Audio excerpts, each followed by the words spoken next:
First meeting of the Larkspur Public Financing Authority. The next item on the agenda is public comment. Are there members of the public here this evening that would like to speak to items that are not on the agenda? Raise your hands. All right. Seeing none, we'll move to the next item, which are presentations and proclamations, of which there are none. So we will move to the approval of the consent calendar. Are there items on the consent calendar that members of the council would like to pull for questions and or comments? Seeing none, are there members of the public that would like to ask questions or make comments regarding items on the consent calendar? That being, ma'am, I'm sorry, Is it time for public comment? Or am I too late? No, you're not too late. You're just in time. May we go back to item 2, public comment for matters that are not on this evening's agenda. That's you. Thank you. And we'll allow... I went to the wrong place, though. We're so happy you could join us this evening. Thank you. If you could I'm tell us here. who you are. Okay. And My name is Nancy Oswald. I'm a longtime resident of the Ross Valley. Since 1971, I live in San Anselmo, and I'm here to talk about the Ross Valley flood concerns that I have and so many other people have. And we're into this 10 years now, paying these fees, and very little has been done that is of actual benefit. Huge amounts of money has been spent on studies, and we don't know when the next flood could come and how big it's going to be or how small it's going to be. And maybe what I should do is just read a letter that I wrote to the IJ a few weeks ago, because it really expresses what I want to say, and then I'll leave you alone. we would welcome a copy of your letter if you don't mind. Okay, I'll give you You can this. just leave it with the city clerk when you're finished. Okay. Like all Ross Valley property owners, I pay the flood fee on my property tax bill. I'm very disappointed that 10 years on, so little has actually been done to help with harm caused by flooding in the Ross Valley. I witnessed the floods here in 1982 and 2005, and we are all aware of the close calls that we have had since then. How much money has been spent on studies that have concluded that this or that complicated, expensive project is not feasible for various reasons? How many more studies will arrive at the same conclusion? On the 20th of March, I attended the meeting at the Art and Garden Center. It was earlier this year. I got the impression that the experts who are hired on these major projects may be in over their heads. Maybe they have been given a task to do that can't actually be done. We are all paying for these studies year in and year out. The storms bringing the floods can't be stopped, and we must realistically deal with what nature throws at us. I hope that our Marin County leaders and other town and local leaders in the Ross Valley will take a really close look at the dismal direction that has been taken in the last 10 years and examine what can be done to do better in the 10 years that are left before time runs out on the flood fees that we are funding. I know some real steps are in the works, like raising bridges and possible removal of buildings that are in the wrong place. I would like to see more actual work done. Please consider setting aside some amount of money that is left. The money is going down and down and down. Practical low-tech improvements, more focus on fixes like really good, easy-to-install floodgates, proper sealing of buildings in the floodplain, and continual cleaning and clearing of the creek beds all the way to the bay. These tasks can be accomplished without waiting for studies, and EIR reports, and searching for matching funds for a fraction of what has been spent already, and this kind of action may help save a lot of property in the future, in future floods. That's all I have to say. Thank you very much. We appreciate your comments. Okay. And I very much would value having a copy of your letter, if you don't mind leaving it with the Okay. city clerk. So I leave it here? Yes, ma'am. Okay. Thank you very much. Thank you. I attended that meeting in March, and I can say I made some comments of my own that may be aligned with yours. Very good. Thank you.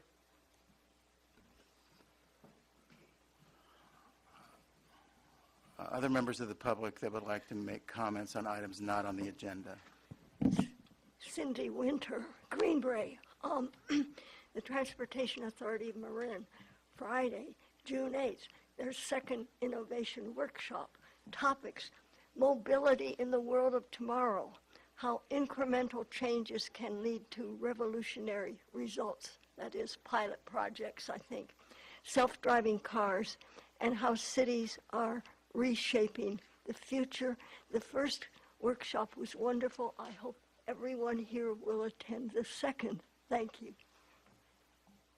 Thank you very much. Are there other members of the public that would like to make comments on items not on the agenda this evening?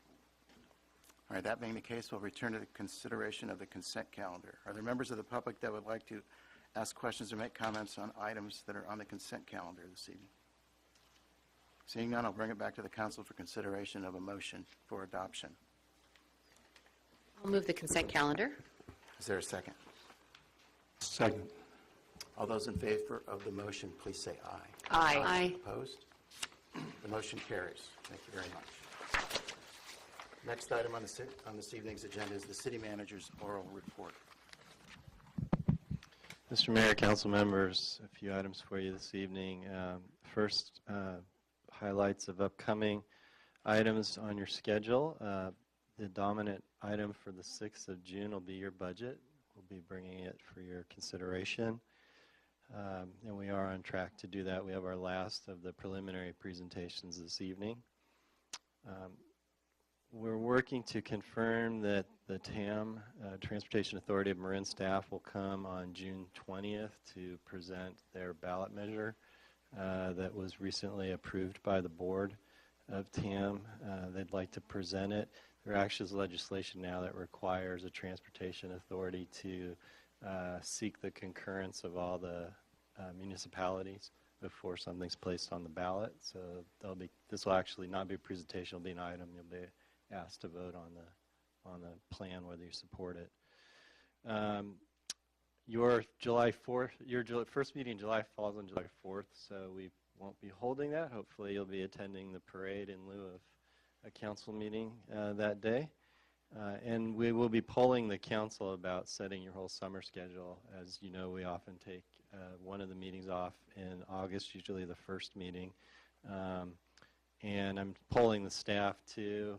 We have a heavy staff load this summer with all the infrastructure projects starting to launch, but I'm not sure our calendar, what we bring to you, is necessarily going to be as heavy, so we might be able to do some consolidated meetings for you for this summer.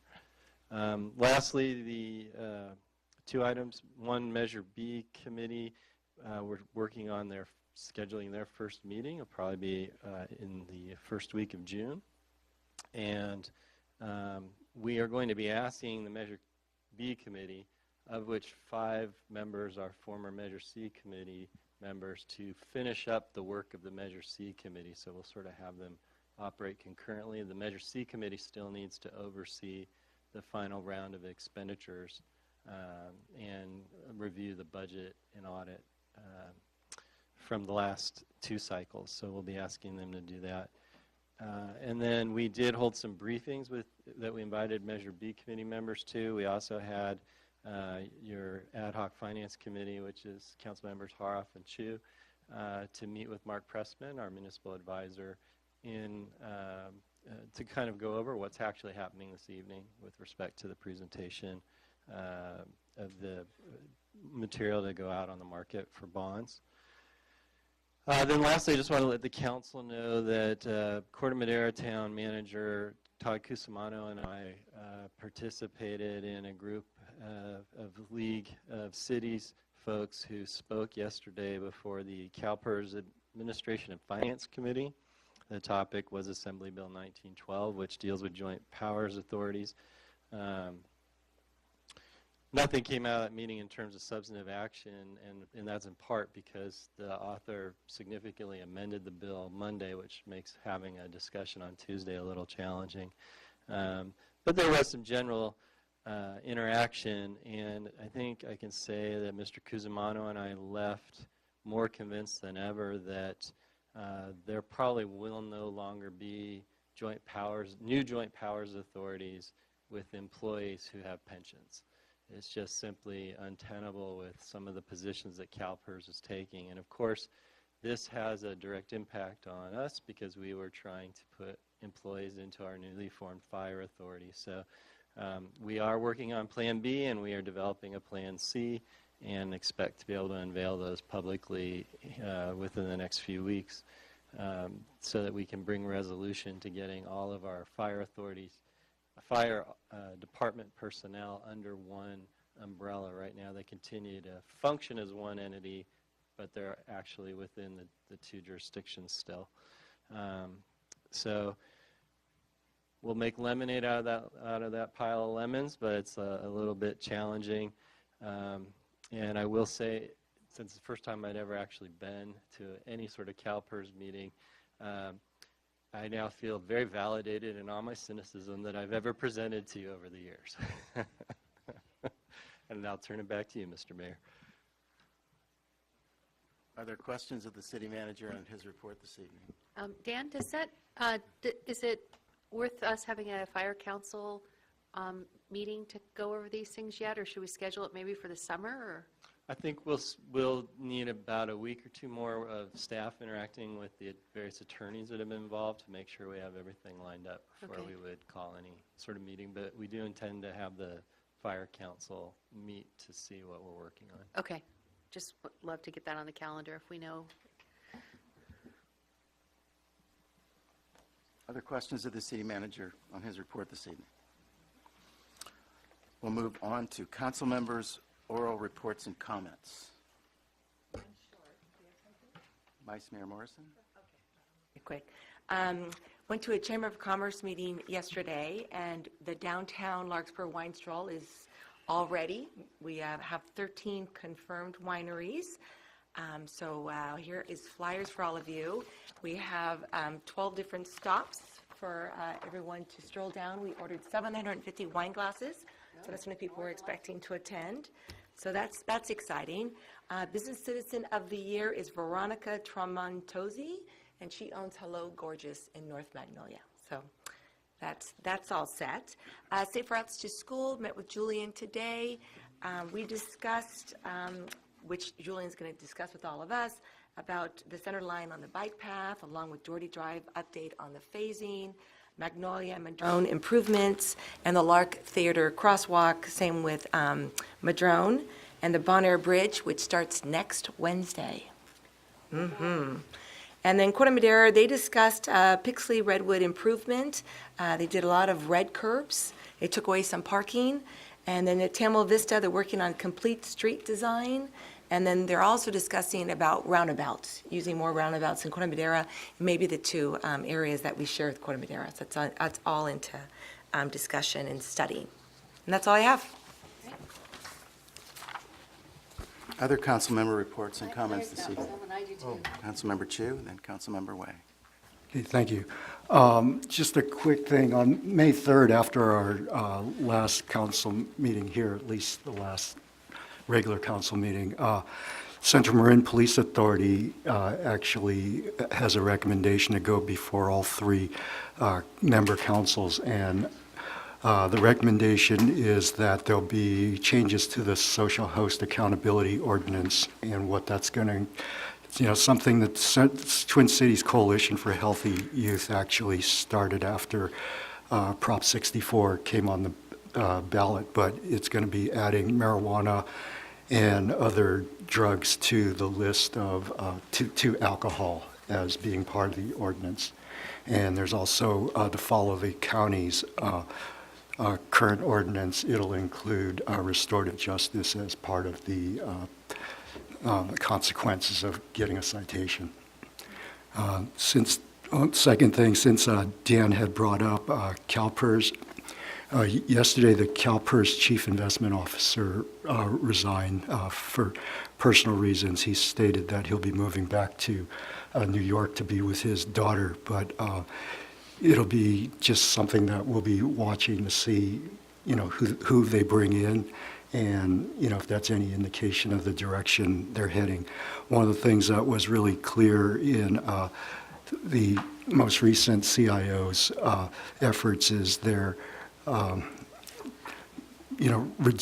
been trying to reduce their transaction costs in order to raise, the net return back to the members. But, as I pointed out at our special meeting on Friday, I'm equally concerned about the administrative costs that seem to be twice as high as the average pension fund per member.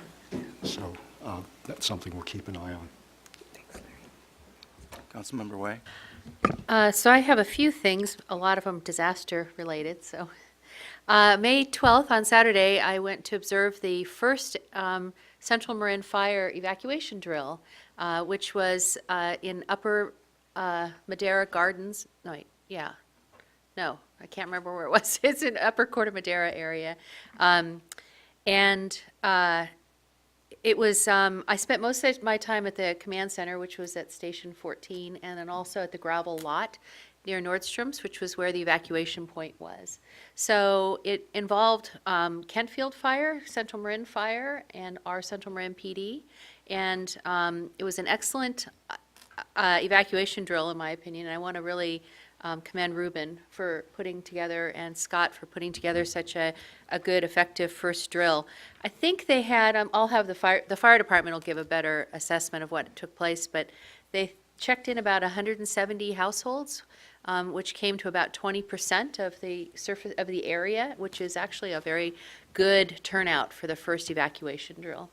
They were going to look now at how the responses went to the Alert Marin and how many people got the reverse 911 call. But overall, I thought it was a very successful first drill to have. I met a lot of the people at the gravel lot who were really very thrilled that this had taken place, because they felt like they kind of knew what to do now. So that was good. I co-chair the Twin Cities Disaster Committee, and the Howards will be retiring. And there's a new person who will be hired named Lori Rice, who is a Greenbrae resident. And I just met her on Tuesday, but I'm looking forward to working with her. And she is I believe, trained as an attorney, but is now a stay-at-home parent for the most part, and a community volunteer. So she lives, I think, right near you, Kevin. She's right over the border in the in the Larkspur part of the Greenbrae Hills. So we'll find out.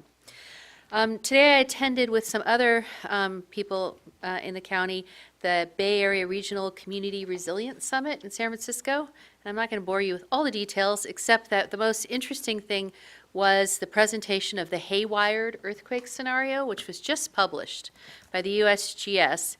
And it is the state-of-the-art assessment of what's going to happen when a 7.0 earthquake hits the Hayward Fault, and the 77,000 households that will be destroyed, and the 8,000 people who will be killed, various things. It was very eye-opening, and I have some of these brochures if anybody's interested in it, but it is the latest data on what's going to happen in the Bay Area with a... Yeah, there's 441,000 homes. People will be displaced. It's pretty amazing. And you can see the red zone on here has Marin right in the center of it. So that was really interesting, and there were some other things that went on, but I won't bore you with that. Last week I also attended the Larkspur Community Foundation's board meeting. I'm the liaison to them, and they had presented in an email their update on the Heart of Marin and I wanted to make sure everybody saw that. And also that they asked me to attend because they're very interested in looking at potentially funding from the Larkspur Community Foundation some neighborhood response things. So, but they wanted to make sure that you all saw this email that came around. And I think that's it. I think Kevin's going to report on the circulation element for the general plan that was last night. Councilmember Hara? Yeah, thank you. I just want to briefly mention the general plan update process is moving forward. Most recently, last night, there was a workshop that was held here in City Council chambers. A workshop focusing on the circulation element of the general plan. This has to do with managing infrastructure and resources to support traffic, vehicular traffic, but also other ways of getting around on bicycles and by pedestrians. One of the focuses of the presentation was really just to educate those attending, members of the public, and it was actually fairly well attended. It was better attended, I think, than the last workshop that we had. And kind of giving a little bit of a historical perspective. With the last time the circulation element of the general plan was looked at was 1990, which is a long time ago. And at that time, the focus of the circulation element was almost exclusively on vehicular traffic. That's kind of changing now with more of a, I hate to use a kind of stock phrase, but more of a holistic approach towards the ways in which people get around their communities. It's kind of interesting. The traffic levels throughout most of Larkspur have not changed dramatically, with a few exceptions primarily involving Sir Francis Drake Boulevard. But the overall, the average level of vehicles that we see in different parts of Larkspur hasn't changed, statistically speaking, hardly at all since 1990. But there are challenges that we face, particularly, as I said, along Sir Francis Drake Boulevard, where the utilization of that road has gone up by 50%. So that's a real challenge that we'll have to be addressing. We'll also have to be addressing in our planning some of the new modes of ways in which people get around and opportunities that we have here in Larkspur. There's a recognition, I think, that we all have, that Larkspur is kind of at a hub within the county of Marin, not only because of the intersection of Sir Francis Drake and Highway 101, but also our proximity to the ferry terminal, and now next year to the Larkspur Smart Station.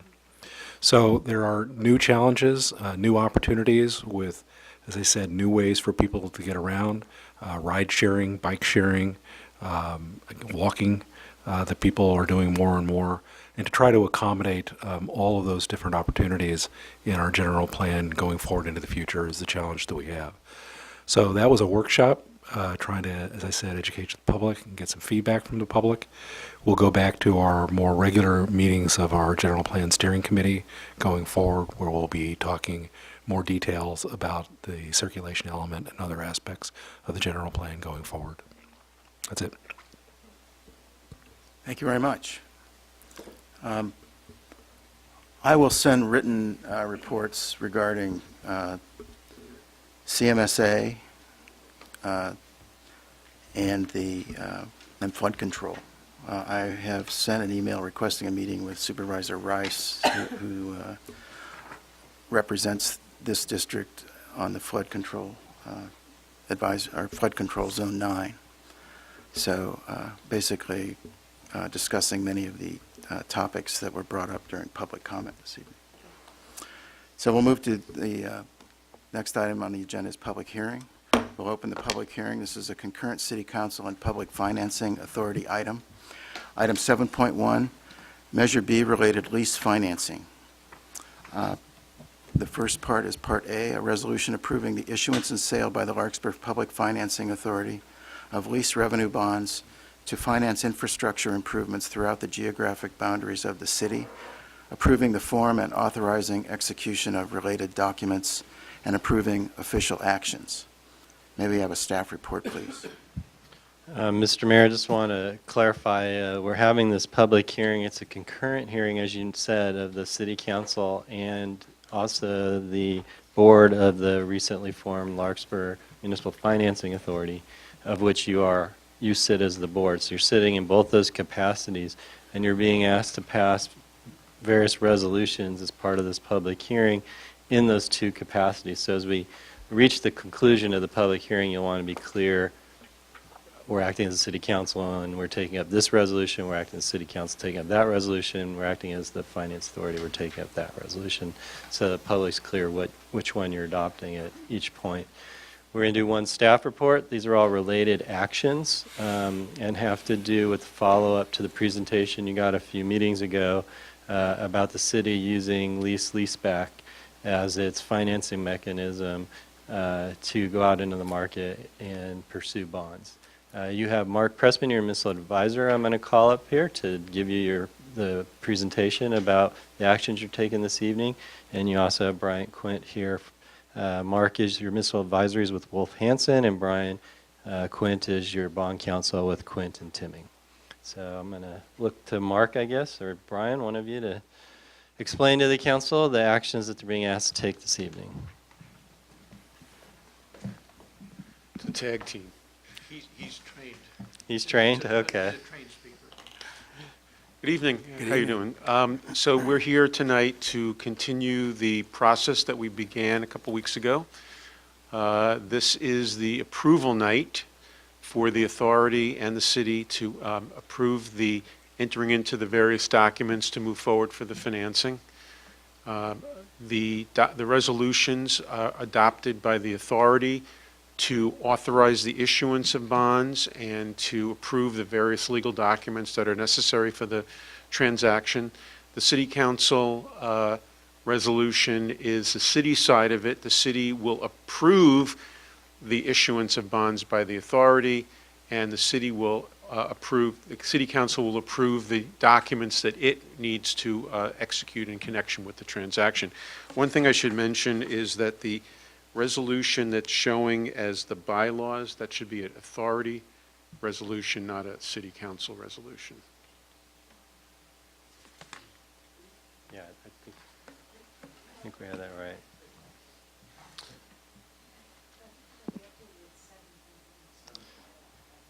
I have an older version, perhaps, of the agenda. Okay. Perfect, sorry, okay. I had an earlier version of the agenda. So assuming the council and the authority approves the matters this evening, the next step will be for us to go out into the market. Well, first we will solicit a rating from Standard & Poor's, and because it will help the marketing of the bonds, we'll also solicit insurance commitments. There are municipal bond insurers out there. They will provide insurance at the payment of a premium, but that will provide a higher rating on the borrowing because you get the insurance company's rating, and as a result, the higher the rating, the lower the borrowing costs. And we won't buy the insurance, or the city won't buy the insurance, unless the benefit of having it outweighs the cost. So we always do that analysis. So again, tonight, the resolutions are to approve the issuance of the bonds, approve the form and authorize execution of the various documents. And if we have those approvals, then we'll move forward to the next step, seeking as I said, the rating, insurance, and then we go out in the market, and these bonds are intended to be sold as a competitive sale, meaning we go out into the market and we request input from the entire municipal market of hundreds, potentially, of their institutional investors. They're usually investment banks or other institutional investors. We will set a date and a time. They'll submit their bids. The one that provides the lowest borrowing cost to the city and the authority would be selected. We lock in the transaction at that point, and approximately 2 weeks later, money in the bank. So I will stop and see if you have any questions, and Mark's here too, but we're happy to answer any questions you have. we're being asked to approve a resolution that authorizes execution of a site and facility lease, a lease agreement, a notice of intention, a notice of sale, and a preliminary official statement.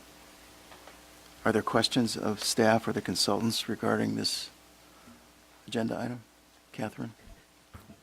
I have to preface this by saying I was out of town on business when you gave your first presentation. Okay, So please. I've had to do a little catching up on things like, on this, but, and had it explained also by the city manager. But my question is the timeline on, you mentioned getting a rating and the insurance and then a rating and then going out to the market. Is there a particular strategy for the timing for that? Does it, Well, the strategy is to get into the market as soon as we can. as soon as possible? Okay. Because we don't want to take the risk of rates going up. Mm-hmm. Rates are moving slightly, but we're still at historically low interest rates. The plan would be to move this as soon as we can so that we don't miss the boat, so to speak. And for municipal bonds, municipal funding like this, what are the average rates these days? I know it's lower than what a consumer gets. The longer bond on this would be in the vicinity of 3.5, maybe a little bit more than I that. thought, okay. The shorter bonds will be about 1%. And we're looking at approximately 23 years as far as the term of the bond issue. So like on treasuries and certificates of deposit, CDs at the bank, the longer you go, the higher the yield is. So again, we sell bonds in 1 year, 2 years, 3 years. We sell bonds in every year. So if you buy a bond that matures in 7 years, you'd get that interest rate, and it would be paid to you every 6 months, the interest. And then on the 7th year, you'd get your money back. Somebody else buys the 12th year, for example, and they would get interest every 6 months. And then in the 12th year, they'd get their money back. So we sell it that way because then we get the advantage of the lower interest rates on the shorter bonds melded or blended with the longer rates, which are higher. And you get a average rate that is going to be probably between 3 and 3.5%. Okay, thank you. Just to finish up on the schedule, so as I indicated, the plan now is we go to the rating agencies and the insurance company, we send them a package, and we say, here's what we're proposing to do. They'll analyze, they will have, the rating agencies will probably schedule a meeting or conference call with the city manager, ask questions. They would then issue their rating. We expect that rating to be around the 7th of June. We immediately, when we get the rating, we then go to the insurance company and we say, okay, here is the city's rating, and give us a proposal, give us a bid for the insurance. And as you might imagine, the better the credit worthiness of the city, the cheaper the cost of that insurance is going to be. That's why we wait until we have the rating so the insurance company can tell us what premium they're going to charge, to offer. And as I mentioned, we do an analysis. We say, what would be, and Mark will go out in the market and see what the prevailing interest rates are. And he'll say, well, let's assume, I'm just going to make this up. Let's say the city's rating is A+. And Mark will do an analysis of what, based on the marketplace, what the cost would be at an A+. And then the insurance companies are rated AA. And he would do the same thing with AA. And he would create an interest rate scale, and he would compare them. And we would see what the savings would be with having the insurance. We would subtract the cost of the premium, and we would decide whether or not that insurance is worthwhile. They know what they're doing. They're going to give us a premium that makes sense so that we buy the insurance, and the market likes the insurance. That way they have a kind of a backstop. Assuming we get that, we're planning to go into the market around the middle of June. We send it to the market. We give them a little time, 10 days, to analyze what we call the credit. And then the bid opening is intended to be on June 26th. That will be the day that we'll know exactly what the interest rates are and exactly what the city's costs are going to be. And then we schedule a closing. We have a number of documents that need to be prepared, and that's scheduled for July 11th. That will be the day that the money will be available. Are there other questions of staff or the consultants on item 7.1A. Are there members of the public that would like to make comments or ask questions on item 7.1A? Yes, sir.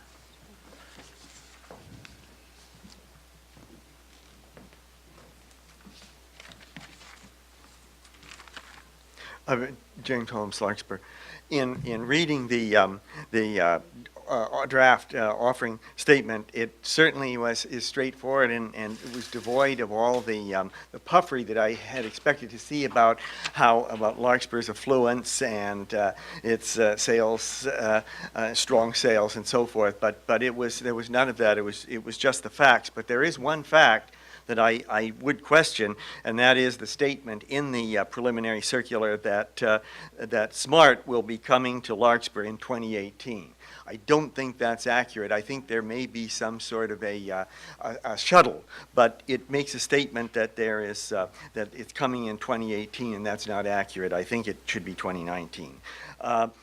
Aside from that, I very much appreciate the efforts of all concerned, but I do remain apprehensive about a couple of points.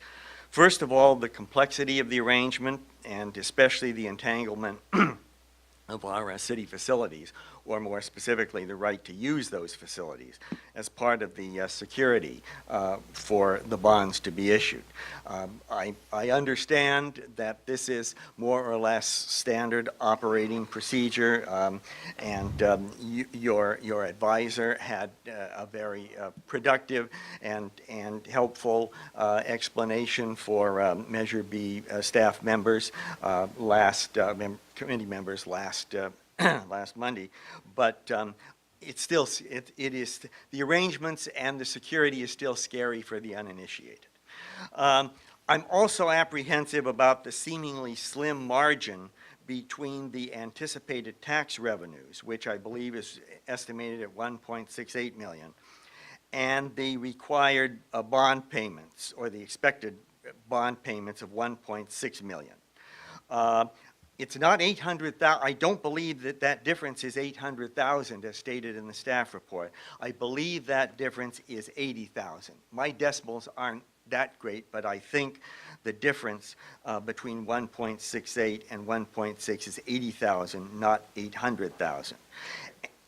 And that is a, I'll tell you where I came from that if you want, but in any event, is that really a sufficient margin of safety given all the other possible contingencies during the 23-year period of the life of these bonds, and the fact that road maintenance is estimated at just under $1 million a year? So we'll have that, and then we'll have spiraling pension costs and an almost certain economic recession at some point, and we'll have seismic retrofit costs and or an earthquake. I just wonder if the margin is broad enough. At one point, I seem to recall, and this isn't documented anywhere, but an aspiration that the bond payments would be set at about 80% of the anticipated revenues, and that is not occurring here. So again, there is some real concern, at least in my opinion, about our margin, and it's certainly essential that all concerned know what they're doing and that our economic estimates are on target, because if they aren't, then instead of having bad roads and good finances, we will have good roads, at least for a while, and very bad finances. Thank you. Thank you for your comments. Would the staff like to reply on any of the comments? Or Mr. Holmes is correct. That's a typo. It should be 80,000, not 800,000. Apologize for that typo. The council recall that the 1.68 number is staff's conservative estimate of what Measure B will generate in any given year. We posted that as the number in the election literature. If you'll recall back to our discussions about the election, we were directed by you to pick a very conservative number for what we thought would be generated. If Measure B had been in place for the last several years, it would have generated much more money than 1.68 million. So I certainly agree with Mr. Holmes that at times there's a possibility we're going to be on the margin, and that's not somewhere we necessarily want to be, but we're trying to balance that risk against the need to get this project done. As I've explained to folks involved who've come to ask me offline, we have plans in place to protect against years where we might have a challenge hitting this number with the sales tax that's actually generated. The first issue is on years when we exceed 1.68 million or whatever the number is, because the bonds may come in and this may not be our payment, it might be less than this. In the years where we have excess revenues, we'll use some of that to build up a reserve in Measure B that will be used for those years when we have shortfalls, when the economy is struggling a bit. So in these early years, while we continue to enjoy a robust sales tax, we would hope to be able to squirrel some of that away for that very purpose. The second thing is, the council recall, we have about $1 million coming in from other revenue streams for road maintenance, and our intent is to use that money to plug into the annual road maintenance program so that once we have good roads, they stay good. There's not a lot of margin there, but there's a little bit of margin in that number too, so some of that money, if necessary, could be drawn upon in any given year to help with a shortfall in making the bond payment. We wouldn't want that to become a regular thing, but in a year when maybe the economy was down, we could handle that for 1 or 2 years and still maintain the roads. Thank you very much. Other members of the public that would like to ask questions or make comments on item 7.1A? Seeing none, we'll bring it back to the council for discussion. Councilmember Haroff, would you like to start the discussion? Yeah, I just wanted to follow up on that point, and what the city manager just described is certainly consistent with conversations that we've had about the strategies that are being employed here. But since we have the benefit of our bond consultants here tonight, would it be possible, or would you be in a position to express a view about whether the margins that are being incorporated into this proposal are prudent and consistent with what you may have seen other communities throughout the state of California having embraced? And consistent with what was presented and promised to the voters. And yes, and that too.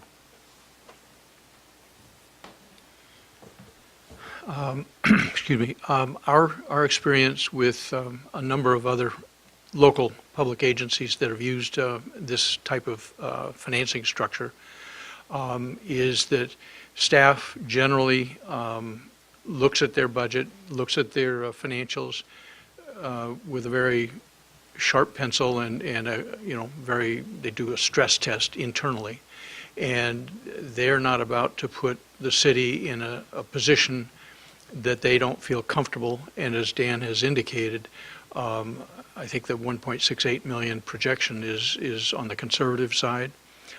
Your experience, I believe, over the past several years is that had you had that full 0.75% rate, your revenues would have been significantly greater than 1.6 million. And so based on that, I mean, nobody can tell what the future holds, but given the past history and using that as a guidance and then being conservative on top of that, our experience is that, we've never seen Marin County or Mill Valley or Sausalito School District or San Rafael, they've all done these kind of bonds, and they've never had an issue as far as being able to pay. And as Dan says, you've got other sources that if you had gotten a pinch for a year or 2 or 3, you'd be able to draw from those other sources to be able to make it through that dry period, and then you'd be able to go back to the game plan. So our experience is that we've not seen that being a problem other than Vallejo, but that's a kind of an extreme situation, and I don't perceive the city of Larkspur being in that kind of situation. At least I certainly hope not. So, and I think everybody here is of that same mindset. So That's fine, and I appreciate that explanation. Again, I think it's consistent with what we've heard from the city manager previously, and frankly, I like the strategy that we're pursuing here in not having, setting a margin that's too big, because I would worry that that might create an impression among the public that we're using this to actually create a fund that is not really something we need for the purposes that we're engaging in this enterprise. Yeah, you could siphon it off and use it for other purposes Yeah, other than you never know what we'll do. we're So, voted on. Yeah. so I think that is the best way of conducting the strategy. I think it's transparent to the public, and I think it provides reassurance to the public that we're really about taking care of our roads in this community. So just one last follow-up question, and you may not be in a position at all to do this, but who's the rating agency that we'll be talking to? We will approach, I talked to him again today, Standard & Poor's. Okay. In the past, we've done 2 rating agencies, like Marin County, their last transaction was $80 million. There we did 2, we did Moody's and Standard & Poor's. That is there's trade-offs there. You get dual rating, but there's also the possibility that you get a split rating. And which means that you get one rating from one agency and then you get a lower rating from another agency, then everybody's going to go to the lower rating. And it costs more money to get another rating too. So in this instance, I've recommended that we just go with one rating agency. We've done that numerous other times.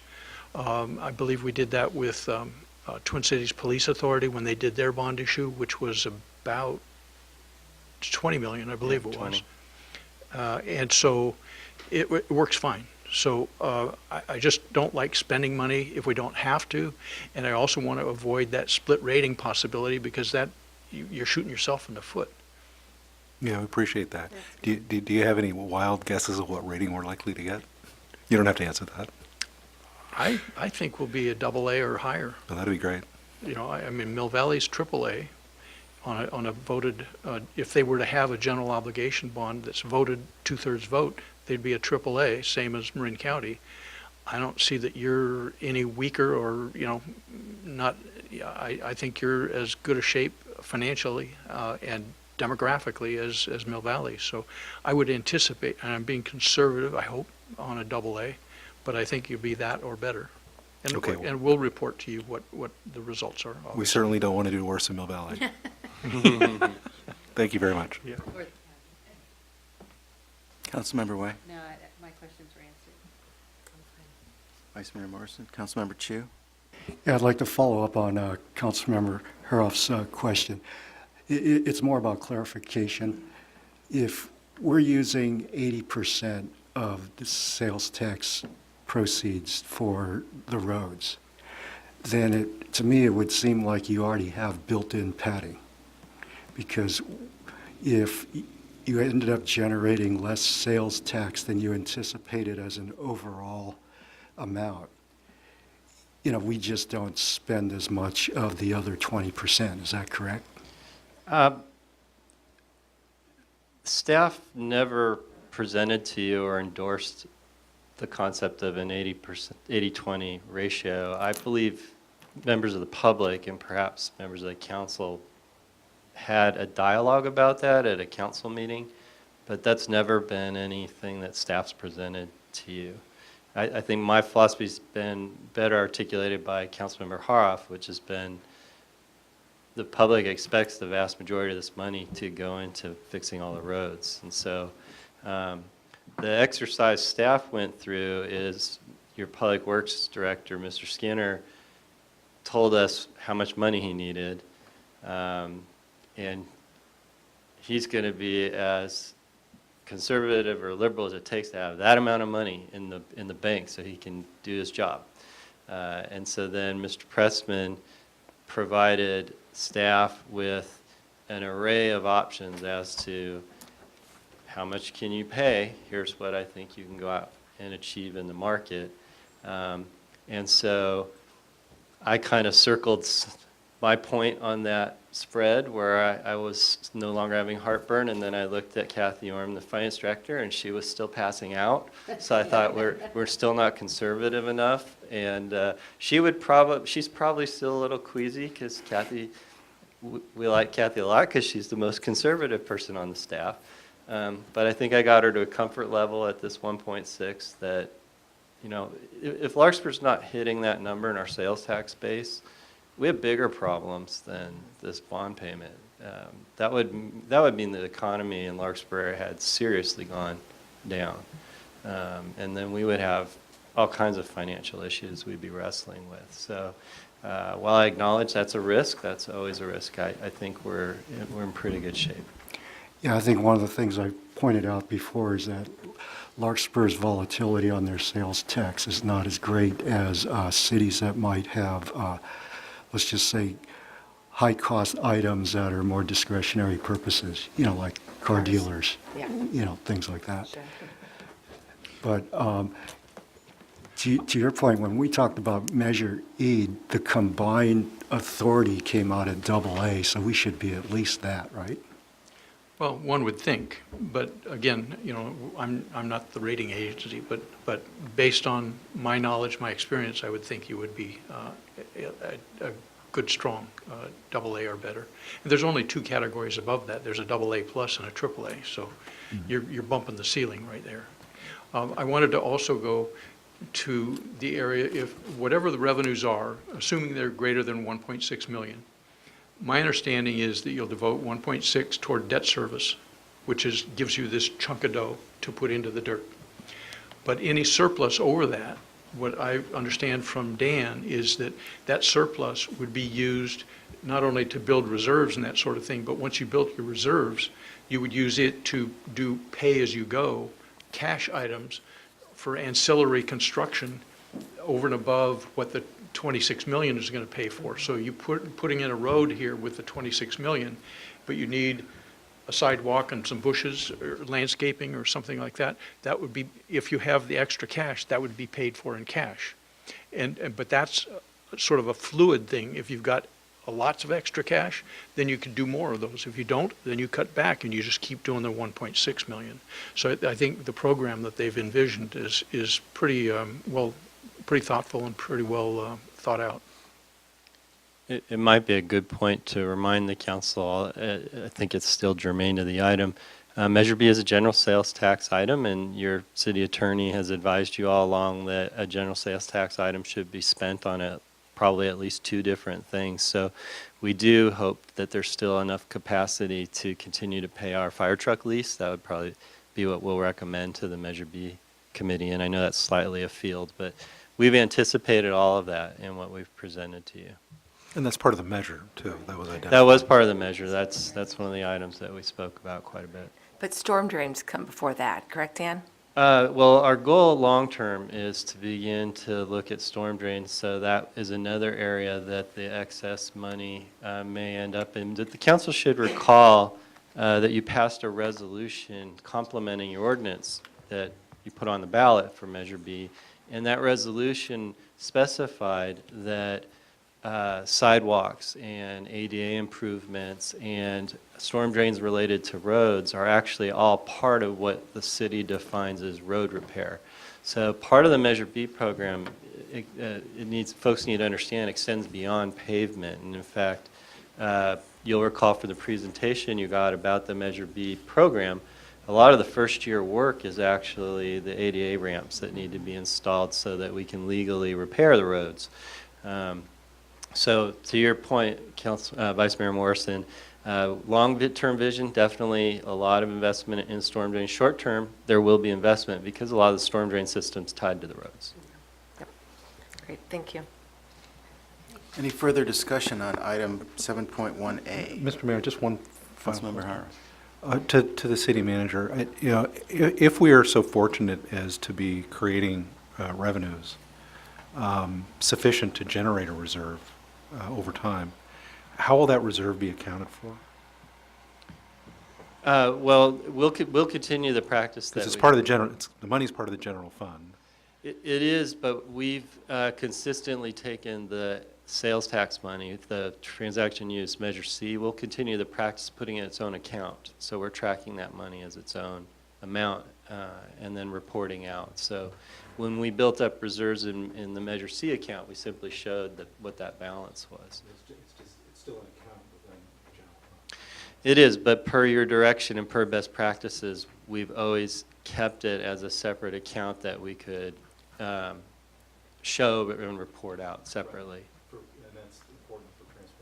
Oops, I'm sorry, and that's important for transparency purposes with the public. That's right, and folks can look in the city's audit. That account is always reported in the city's audit as a separately monitored account. All right. I want to express my appreciation to the staff for all their work on this and all the work the city has put into this to this point. I think we're illustrating that we're being very proactive about fixing the streets, and we're doing our best to balance the approach to implementing what the voters have approved. So with that, I'll entertain a motion for item 7.1A, which is Resolution 34/18. I'll make that motion. I'll second it. We have a motion and a second. All those in favor of the motion, please say aye. Aye. Aye. Opposed? The motion carries. Thank you very much, and we're grateful to the staff, and we're also grateful to the citizens' oversight effort involved here. The next item on the agenda this evening is item 7.1B, which is a resolution adopting the bylaws of the authority. This is the Larkspur Public Financing Authority. Confirming the officers of the authority, establishing the dates, time, and place of regular meetings of the authority, and adopting a conflict of interest code. May we have a staff report, please? I think the title of the resolution sort of sums up what you're doing with this action, Mr. Mayor. This is the first meeting since you formed the authority, and so you need to adopt these bylaws and establish these parameters for the agency. All right. Are there questions of staff regarding this agenda item? No. Are there members of the public that would like to ask questions or make comments regarding this agenda item? We'll bring it back to the city council then for discussion and adoption. But wasn't there a comment of that this early on that this was out of order or something? You were incorrect. Okay. Thank you. I did listen. I heard that. This agenda item is Resolution 01/18 for the Larkspur Public Financing Authority. I'd be happy to make a motion. I'd like to move that the Board of Directors of the City of Larkspur Public Financing Authority adopt Larkspur Public Financing Authority Resolution 01/18. There's been a motion. Is there a second? I'll second it. All those in favor of the motion, please say aye. Aye. Opposed? The motion carries unanimously. The next item is another resolution, Resolution 02/18, which is a resolution authorizing the issuance and sale of lease revenue bonds to finance infrastructure improvements throughout the geographic boundaries of the city of Larkspur, approving the form and authorizing execution of related documents and approving official actions. Would staff have a brief report on this? It's just to clarify for the public that this is the complementary action by the Larkspur Public Financing Authority to the action you took a few moments ago as the city council, as these two bodies are working together to do the bond issues. Are there questions of staff on this agenda item? No. Are there members of the public that would like to ask questions or make comments on this item? Seeing none, we'll bring it back to the council. If there is no further discussion, I will entertain a motion for item 7.1C, which is a resolution 02/18. I make that motion. We're alternating here. There's been a motion. Is there a second?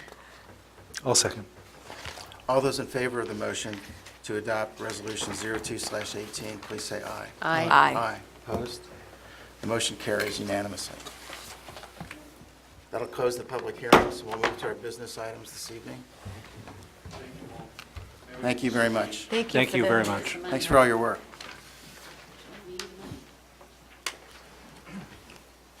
The fun stuff's here. Let's get things done, Julie. Go the residents now. I know. Invest in Larkspur. All right, we'll move to our business items this evening. Item 8.1, which is to consider and adopt project plans and specifications for the Magnolia Avenue bicycle and pedestrian improvements from Post Street to Doherty Drive, the Magnolia-Madrone intersection improvements, and the Doherty Drive at Redwood High School Safe Pathways projects Capital improvement projects, 2017-301, 18-307, and 2014-011. May we have a staff report, please? Hi, Julian. Good evening, Mr. Mayor, members of council. Good evening. My name is Julian Skinner. I'm the Public Works Director for the City of Larkspur. So the item before you tonight is to adopt the working plans for a project that we plan to advertise for bid. That's a requirement of the Public Contract Code for projects over a certain threshold. And so the plan is to advertise for 3 smaller projects together as one bid. As you've heard over the last few years, construction costs have been getting higher, and even more so on some of our smaller projects. There's a certain mobilization cost for contractors to come into town and set up, and then so those cost escalations that we're seeing today are even higher on some of the smaller projects. So in fact, one component of this we've already bid twice before and have not been able to award a project. So we've taken 3 relatively small projects that are similar somewhat in scope. They're all already included in the adopted capital improvement program. And the proposal is to combine those 3 projects into one bid advertisement so that we would have one contractor do all 3. So I can start going through this while I guess we're waiting for the computer to warm up. But as you mentioned, the 3 projects, 2 of them are on Magnolia, specifically improvements at Magnolia and Madrone. And then on Magnolia between Post and Doherty, some improvements. And then again on Doherty down by Redwood High School. And primarily we're talking about bicycle, pedestrian, safe routes to school improvements, sidewalks, and bike facilities. I'll talk about Magnolia and Madrone first. So this is a grant-funded project. In 2016, the city was awarded a TDA grant to improve the crosswalk across Magnolia at Madrone. So we did some public outreach. We had a public meeting. We got some feedback and did some preliminary engineering, and we arrived at a proposal to improve that location.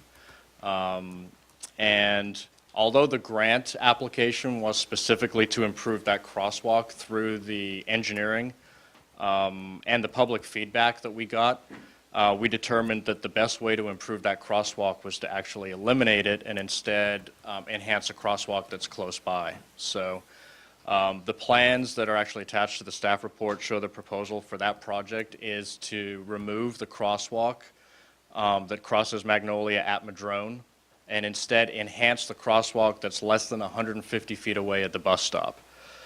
The primary issue with the crosswalk at Madrone, and one of the reasons it was singled out for improvement, is the visibility. There's lots of trees at that intersection that makes a very dark area. It's hard to see people when they're in that crosswalk. And historically, that was not the original crosswalk. The crosswalk at the bus location was there before the crosswalk at Madrone. And so our traffic consultant looked at this and looked at a safety analysis of both crossings and determined that an enhanced crossing at the bus stop that's out of the shadows of the trees would be a more appropriate location for a crosswalk. And so rather than just enhancing the bus stop crosswalk and leaving the one at Madrone, if we really want people to use a safer crosswalk, then that's why we're also proposing to remove the one at Madrone, which will guide people towards using the one at the bus stop. And then in addition to that, because of the concern of people that are coming down Madrone that would now have to go out of the way if they were to go to the south, that maybe wouldn't go to the bus stop crosswalk, we'll add a crosswalk on the near side of William, so that anybody coming down Madrone that would have gone straight across at Madrone now only has to go about 100 feet out of the way to a crosswalk in either location.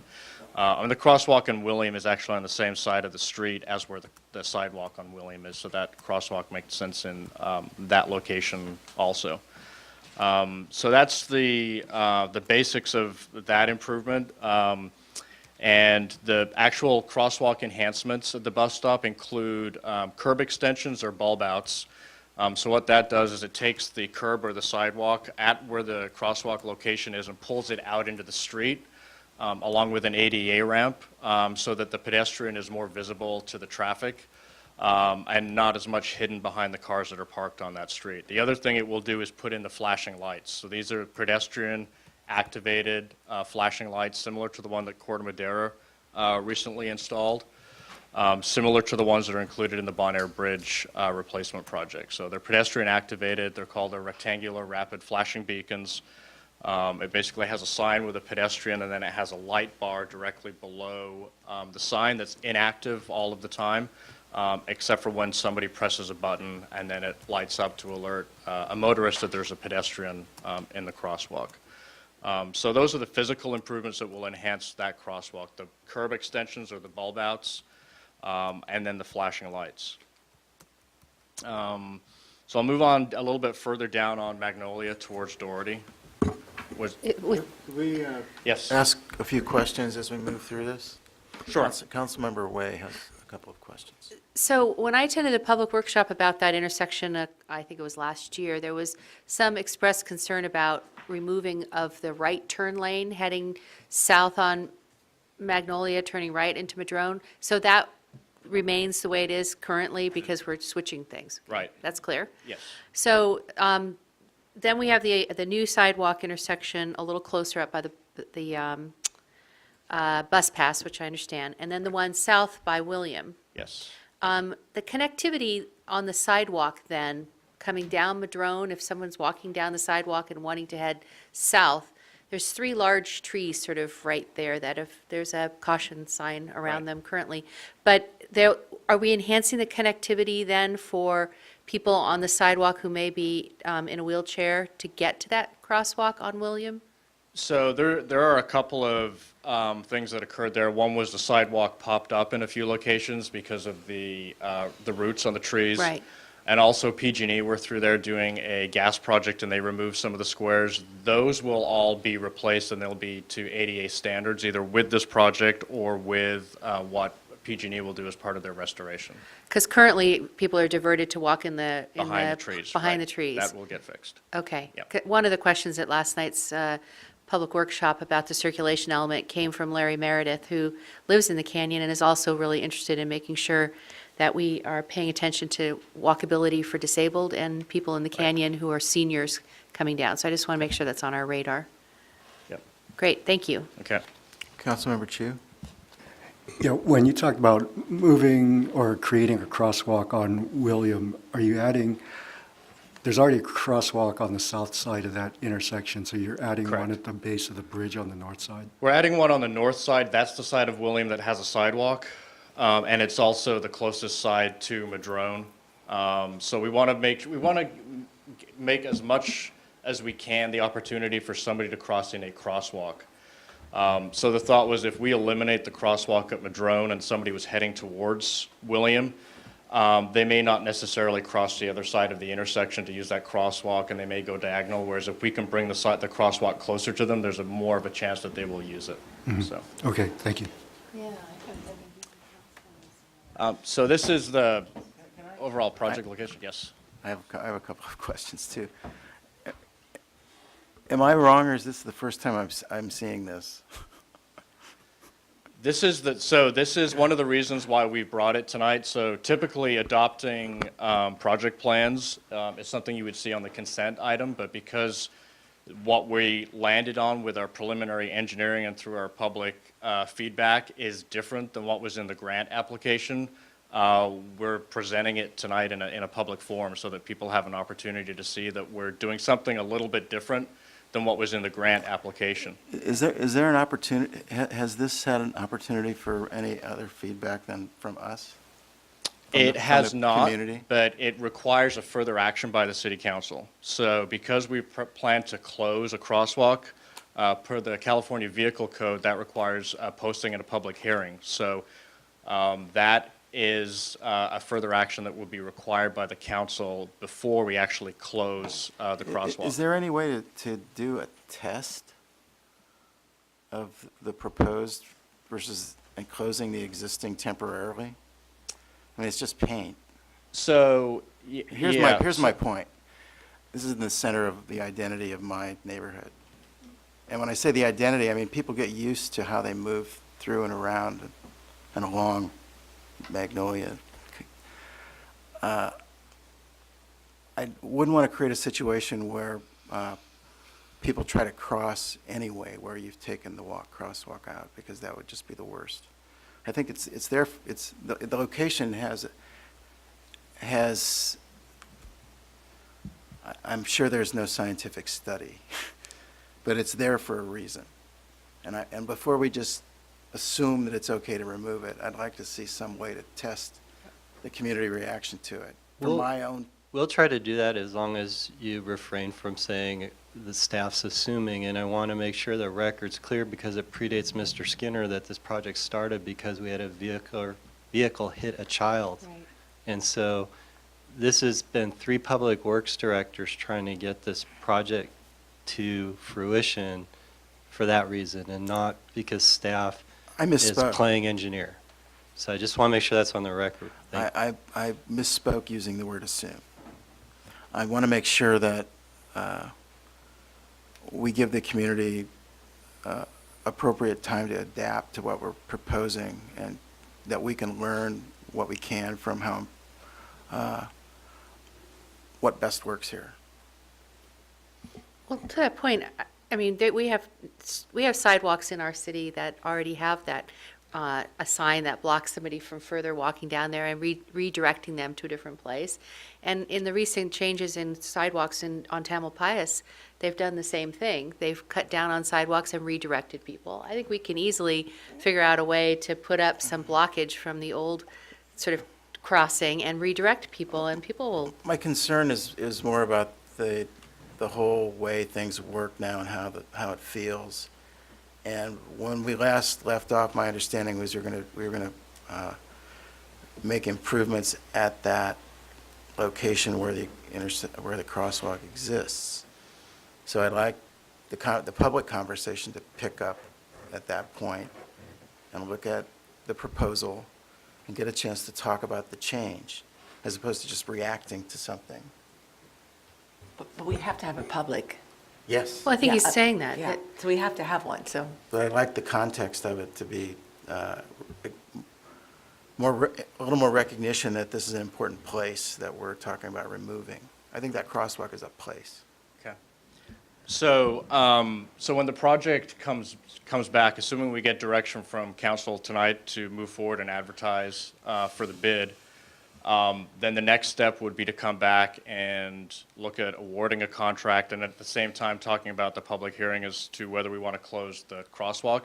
At that time, we're making plan changes, and we'll be sure to talk to our traffic consultant in the interim and get something from him that describes the pros and cons and the safety impacts of where the crosswalk should be. We can certainly pick that up. Thank you, I really appreciate that. Okay. So just backing up to a couple of slides, one of the things, this is a location map for where we are. I think everybody knows where Madrona Magnolia is, but one of the important things when you look at the location map is you can't see the street because of all the trees, and that's one of the complicating factors here. So here are some shots. So the one on the left is actually, that's the bus stop crosswalk in the front. And then back in the shadows is the crosswalk at Madrone, and then here sitting right at the intersection and looking at some people actually using that specific crosswalk. Here's just a snapshot of the improvement plans this shows. On the left, we've got, on the far left is where the arch and bus stop crosswalk is, and then on the right of that diagram is where the existing Madrone crosswalk is, and then the picture on the right is what a typical rapid rectangular flashing beacon looks like when it's activated. So moving down on Magnolia towards Doherty. So this was also a TDA grant that we received last year. This was for bicycle and pedestrian improvements on Magnolia from Post to Doherty. Again, we had a grant application that proposed a bike path to connect the existing path to the north and the south. This is an identified gap in our bike and pedestrian master plan. So this project proposed to close that gap by pulling a new path kind of meandering through the trees. We did some preliminary engineering and did some public outreach and found out that the path through the trees wasn't the best idea. And so we came up with an alternate plan that actually pulls that path out closer to the street to avoid all of the tree roots. And that project, that application also included putting in the rapid rectangular flashing beacons at the Lark Theater or the Post Street crossing on Magnolia. So this again is a site plan, so we're down at Magnolia's running horizontal on this photograph, and then Doherty's coming in at the right-hand side. So the area we're talking about is next to the shopping center parking lot and the gas station, where that cluster of trees are. That's where the gap is in the bike path, and then the Lark Theater crossing is right at the left side of the screen, right there, and then there's the gap in the path. Whoa. So,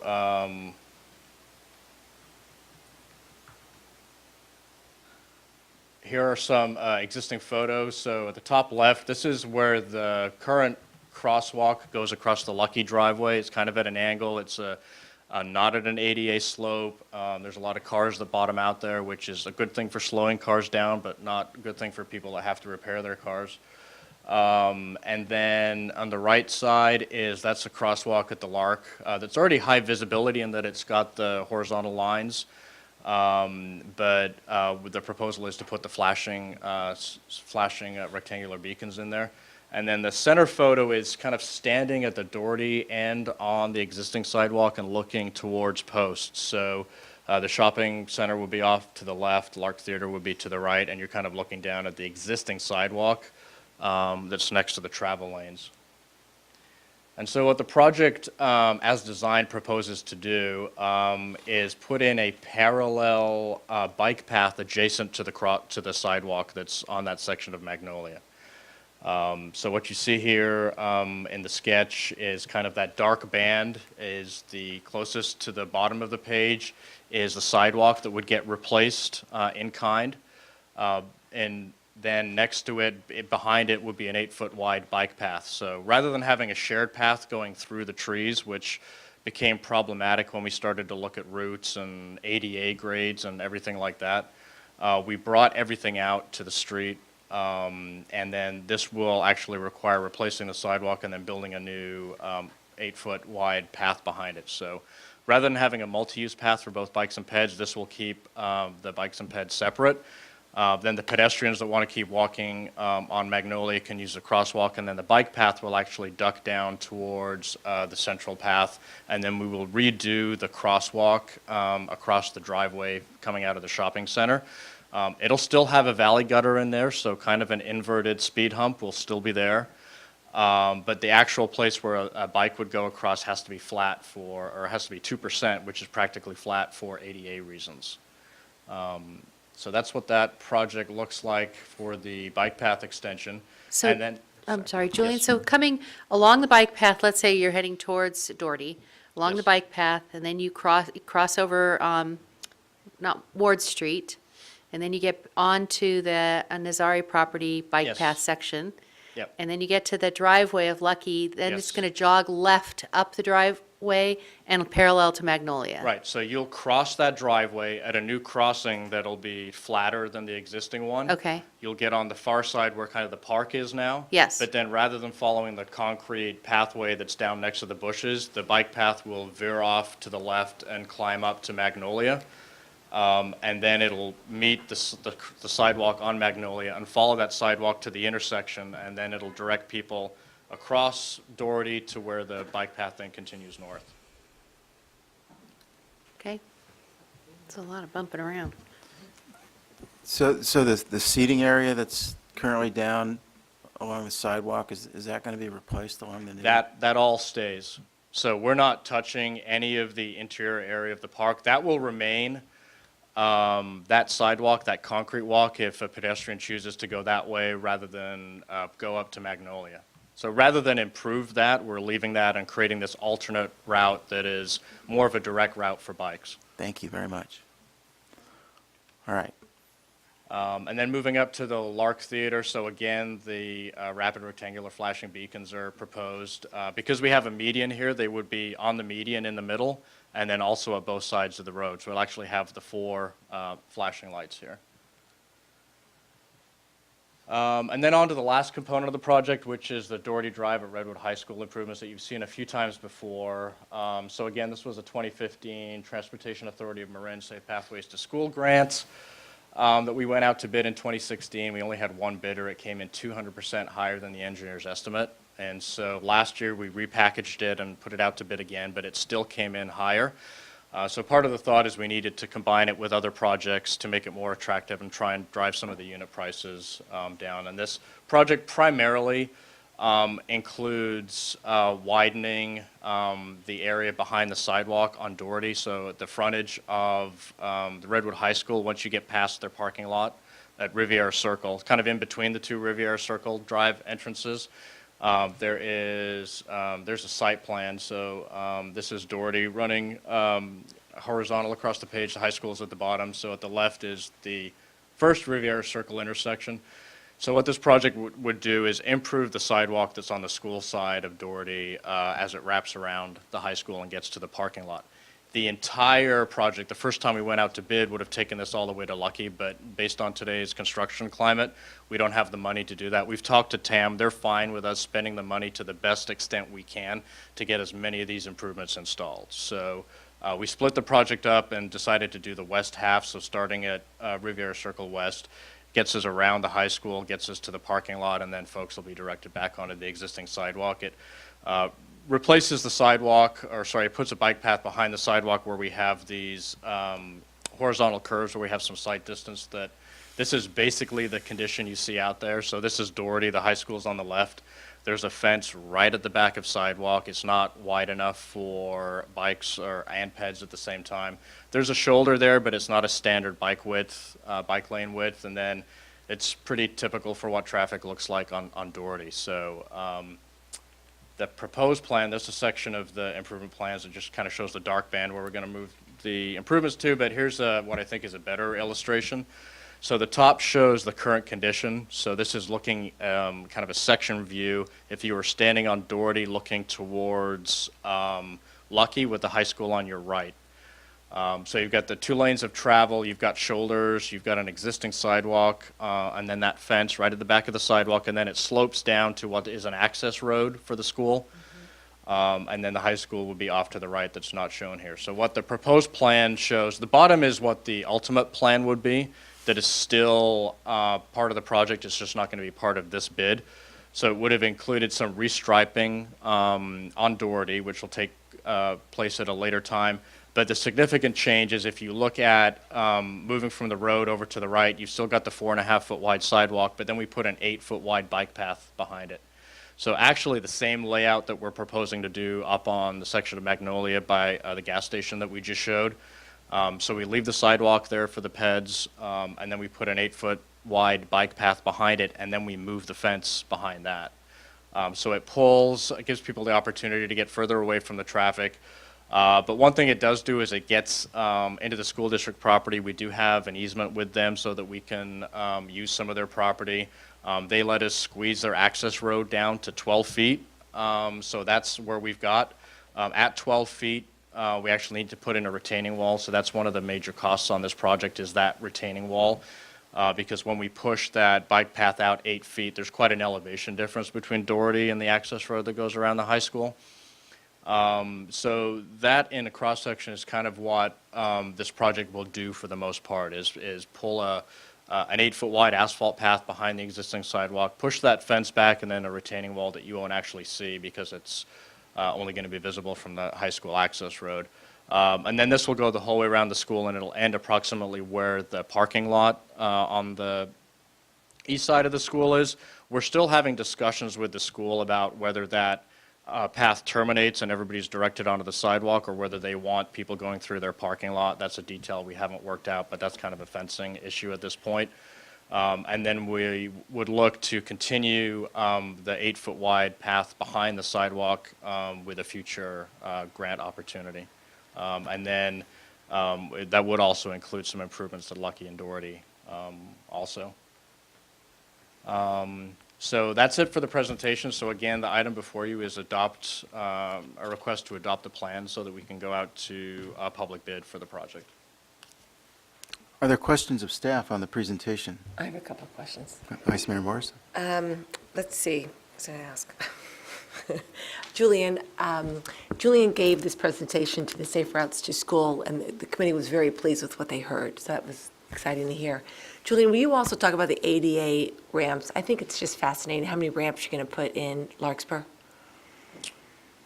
So I'll get into that a little bit when we Or do you the are going to CIP. get it later? Yeah. Oh, okay. I'm sorry. Just, it's very impressive.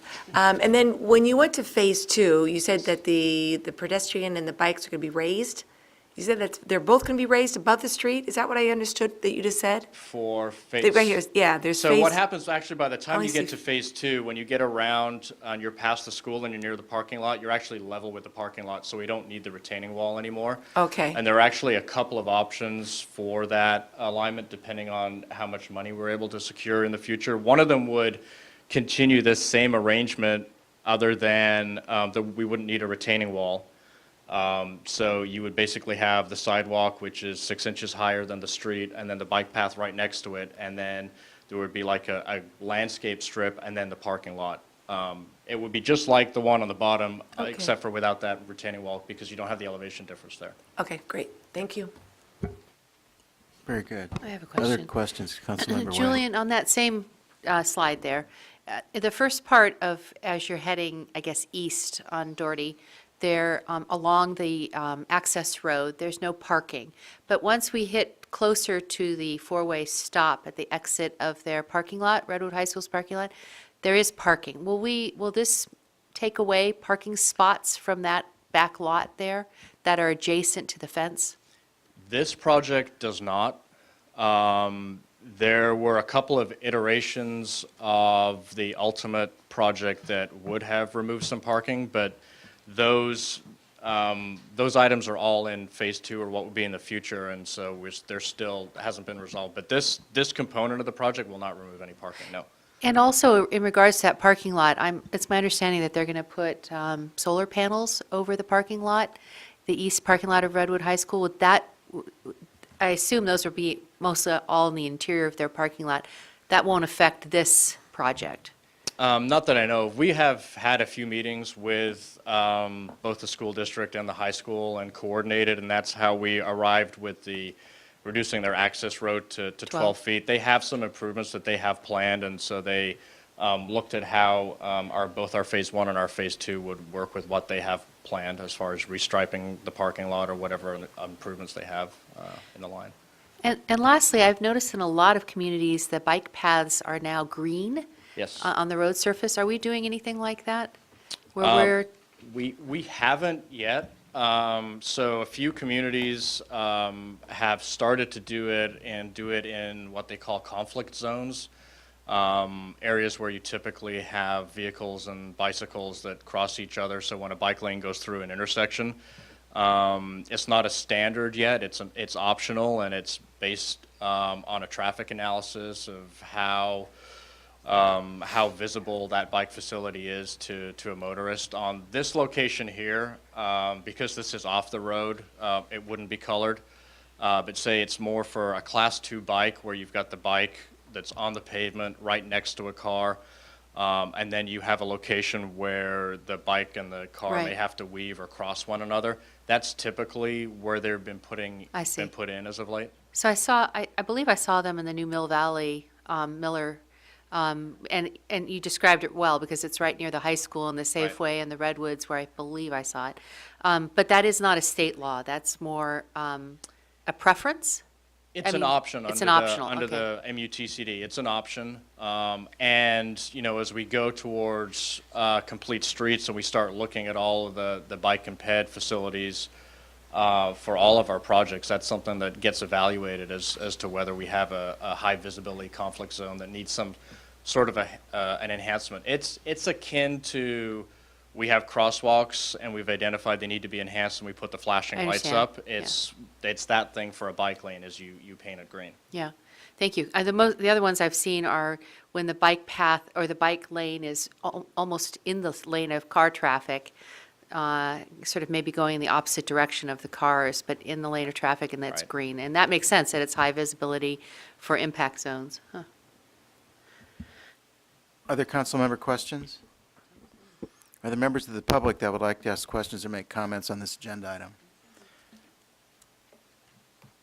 Before us, we have a resolution to approve plans and specifications for Magnolia Avenue bike and pedestrian improvements. Cindy Winter, Greenberry, I guess I have to keep saying that. On the corner of William and Magnolia, there is a very dangerous condition that would be inexpensive to repair.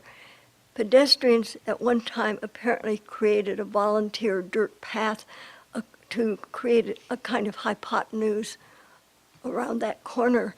And the path at some point had square garden tiles put into it. And during the winter before last, when the rains were so heavy, a lot of the dirt around the tiles was washed away. So what you have now are about 35 little trip and fall opportunities. And I think that that could perhaps be changed when the work on the intersection is done. And I have provided Julian with a sketch so he can find it. Mr. Mayor, I want to clarify that's private property. Yeah, I understand that to be private property. Part of the Perry's, or part of the Part of the shopping Creek center. Shops parcel. Hi. Evening, Eric Miller, 117 King Street. I just wanted to thank Julian and staff for really keeping at this. It's really tough to get these projects done, and Larkspur's doing a really good job. You know, when I complain, but when you're doing a good job, I really want to thank everybody. I will say that I attended the workshop on the sidewalk that Dan, you had talked about having some misgivings about removing it, and I do think it is really dangerous. I live right around the corner from that, and I think that the proposal is the right way to go. I just want to make sure that there's a venue where the change is talked about in a public Sure. forum. I'm not opposed to the change. I just Yeah. want to make sure it doesn't happen without the public being there. Gotcha. Thank you. Thank you. Yes, sir. Other public comment. James Holmes, Larkspur. With regard to Magnolia and Madrone, I appreciate the staff's responsiveness in modifying the initial proposal to retain the broad entryway into Madrone Avenue rather than attempting to narrow it. With regard to the crosswalk that is proposed to be removed, that actually was added in the around 1980 or thereabouts. Or the original crosswalk was the bus stop crosswalk by the Lark Creek Shops. And so then the one was added, and it was always a bit of a puzzle to some of us. We didn't really understand why it was put in because the other one was there. And we thought maybe it had something to do with the Lark Creek Inn. But in any event, my understanding too and experience too is it is dangerous because it's not only dark but it's dappled.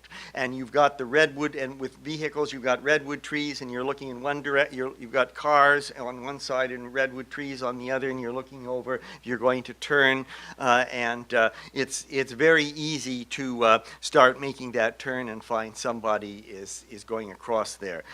That said, I mean, I appreciate the hesitation to remove it.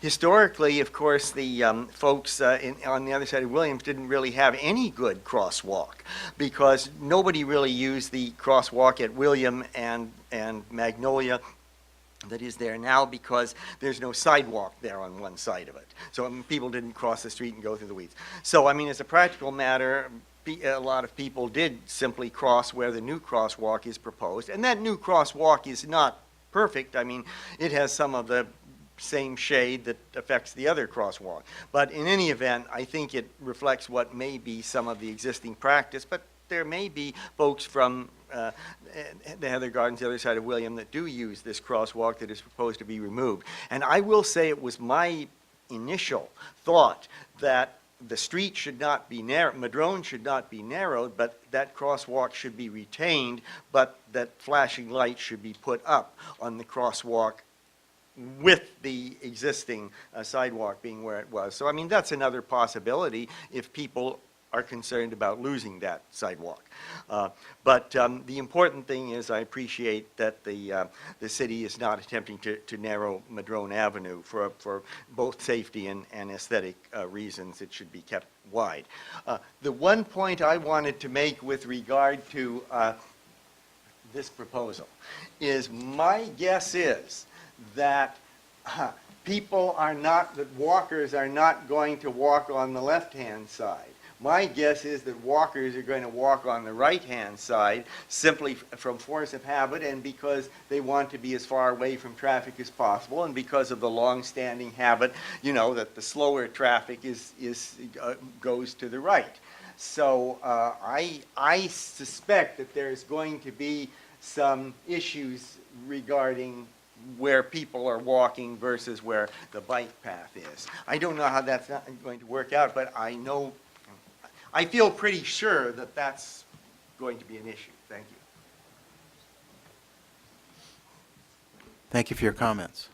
Are there other members of the public that would like to make comments or ask questions on item 8.2A? Or I'm sorry, 8.1.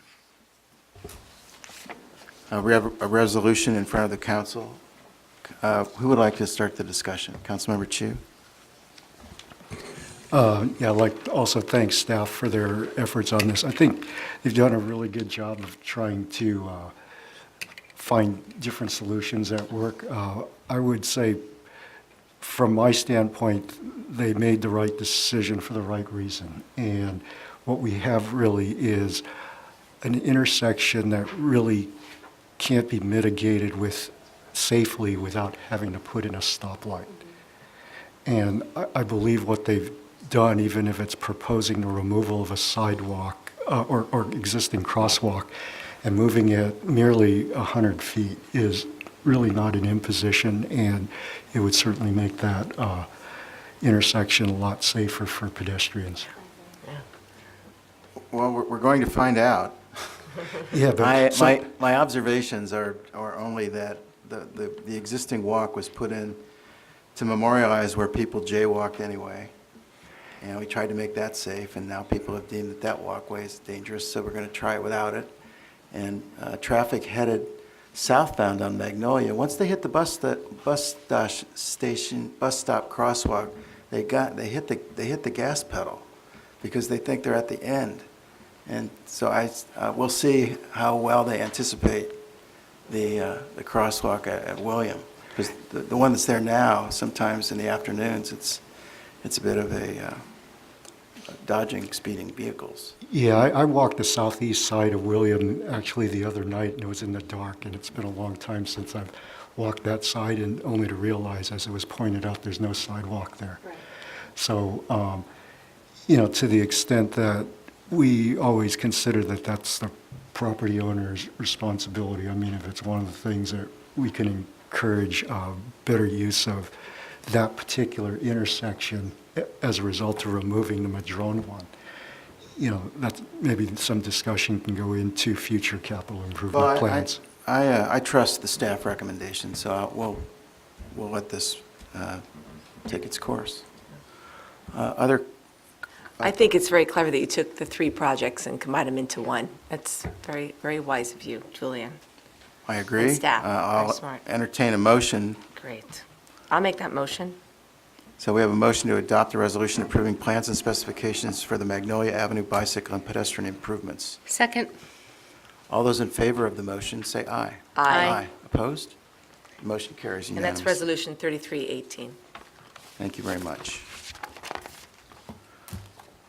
The next item is item 8.2, our fiscal year 2018-19 budget, a general fund review with preliminary fiscal year 2018-19 department budgets. May we have a staff report, please? Mr. Mayor and council members, I see Kathy Orm, our finance director, is coming up to join me. The first of our two budgetary items is a review of the remaining preliminary department budgets that we didn't go through at the last council meeting. And then Ms. Orm's prepared some slides to just go over the entire general fund budget, the preliminary numbers. We're still tweaking, we're still adjusting. Just the other day, we were still pouring over fire numbers. We showed you the fire budget item last time, but we're still refining it, particularly because we're working in partnership with Corte Madera to make sure all of our numbers are accurate. They're going down, aren't they? Sure. I like how you think. But tonight, before I turn over to Kathy for the benefit of those who haven't seen the staff report or are watching us now, tonight we'll be talking about general fund revenues. We'll look at the expenditures for planning and building, engineering, public works, and we'll do our general fund overview, and we'll touch on our two enterprise funds, which is the Child Care Center and the summer school program. So with that, I'm going to turn it over to Kathy. Good evening, Mayor Hilmer and council members. Thank you. This is our third budget session to finish going through the departmental expenses and our two enterprise funds, and the most important, our general fund revenue. And I will start with I'm only going to show pictures, so I'll wait till we get to the picture part, but we're going through detail first. So I'm starting with the general fund revenue. This is the first that you have seen, the general fund revenue. And as Dan points out, that I am very conservative, but as in past, if we need to adjust upward, it's better than trying to find a shortfall later on in the year and saying, uh-oh, I did not hit that. So with the property tax being our largest revenue source for the city, the property tax line that you see is really made up of really two major components, and that is the property tax that we get from the county, and we also have a vehicle license fee in lieu, which is another big chunk of it that I don't normally talk about, but because we have an 8.9% increase, I did want to mention that they both have been going up. So the property tax from the county is going up like 4.4%, and so has the vehicle and license fee has been growing as well. So that is also going up, and I'm being a little more aggressive in showing what is being shown to be the estimates. So that I'm trying to explain the very large, I wouldn't say large increase, but I feel comfortable with what we have going forward. Everything else you can see is flat until we get down to our franchise fees, and they're trending up, so I think that they will continue on that trend. We'll talk about the forecast and what I'm projecting going a little later, but for this coming year, I still see it trending up. As the TOT has been doing, we have our one Marriott hotel that just does awesome. Building and planning permitting, you can see that the activity's really gone down, and so we're reflecting that. They're beginning to slow down. People have done their remodels. There's not a lot of build out for the city to do, so we're projecting a slowdown for them. And penalties and fines and money and property all flat right now. Bringing us to charges and services on the next page. Again, you can see where the planning check fees, I'm projecting a decrease. And moving down into the recreation area, Dick is he's doing a really good job. And I've noticed that the Hall School Lounge, that's the after school lounge, continues to increase in business. So I said, okay, well, let's increase it. That's the trend that it's showing. Also, I wanted to point out the in lieu tax payment. That is for the Presbyterian housing, the homes that we have. We do an in lieu for taxes. We don't get property tax for that, but I send them a bill and they pay for that. Where is that in the? That would be, okay, I'm under charges and current services, and that is, It's on the second page of your packet of numbers in the staff report.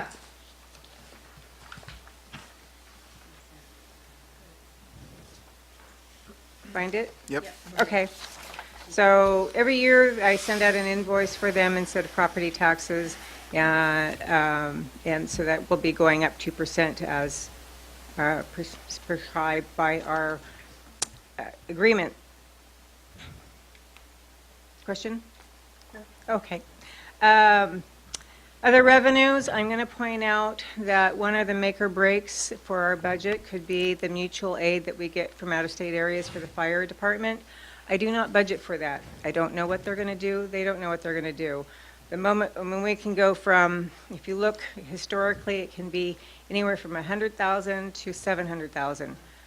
I don't count on it because I don't know that it'll come in. So if it comes in, and it also does cover extra overtime, but, and again, it's also very late in coming in through the state. So I leave it out, and Dan and I have talked about it. I said, well, our fire years have been really bad. They could, there's a good chance they could be going out, but I feel the moment I budget for it is the time that we don't get it. You know, statewide, we're at over 1,200 fires statewide. That's double from last year at this time, which was like about 600.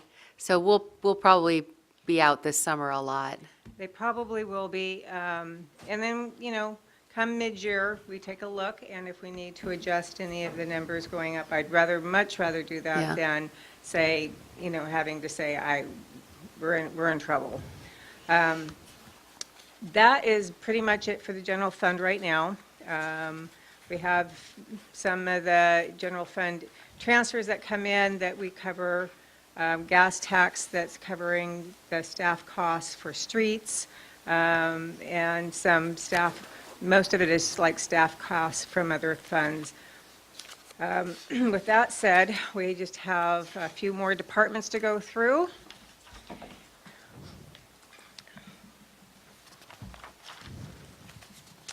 Planning department. Most of the changes that we're going to see have to do with our contractual obligations, and which would be the MOU. And the salaries is a 3% raise, but we have a 1% give back. The employees are paying 1% into the employer's PERS rate for the first time, so that's a start for Larkspur. That's a good trend. In the planning department, you'll see that with all that said, their salaries are going down. That's because we had an admin assistant that's no longer in Department 39, that we have a new permit tech that will show up in the building inspection department that's where they got moved to. So if you're seeing variances, that would be why. There's also, we had put in from last year's budget for cost recovery for Neil. That would be for his time in the general planning. And we'll go down to the building inspection permitting tech. You can see where there's the increase. So they're kind of offsetting each other. Everything else, the departments were instructed to come in flat. They are as flat as we can probably ever get our line items. I know that they grumble and say, I have no room, after we take care of workers' comp and the salaries and benefit pieces. Going into the engineering department, the engineering salaries are going up to include a senior engineering position. That's the limited term, but you will also see that we have a cost recovery line that's increasing. That position should be 100% cost recovery for projects. So that has also been included in our budget. Everything else is flat for engineering department. In the streets department, we had a maintenance worker be promoted to maintenance 2. That would be the increase that we see there. And we also have some step increases and some room to grow with some of our people there. And everything else, as you can see, is pretty much flat.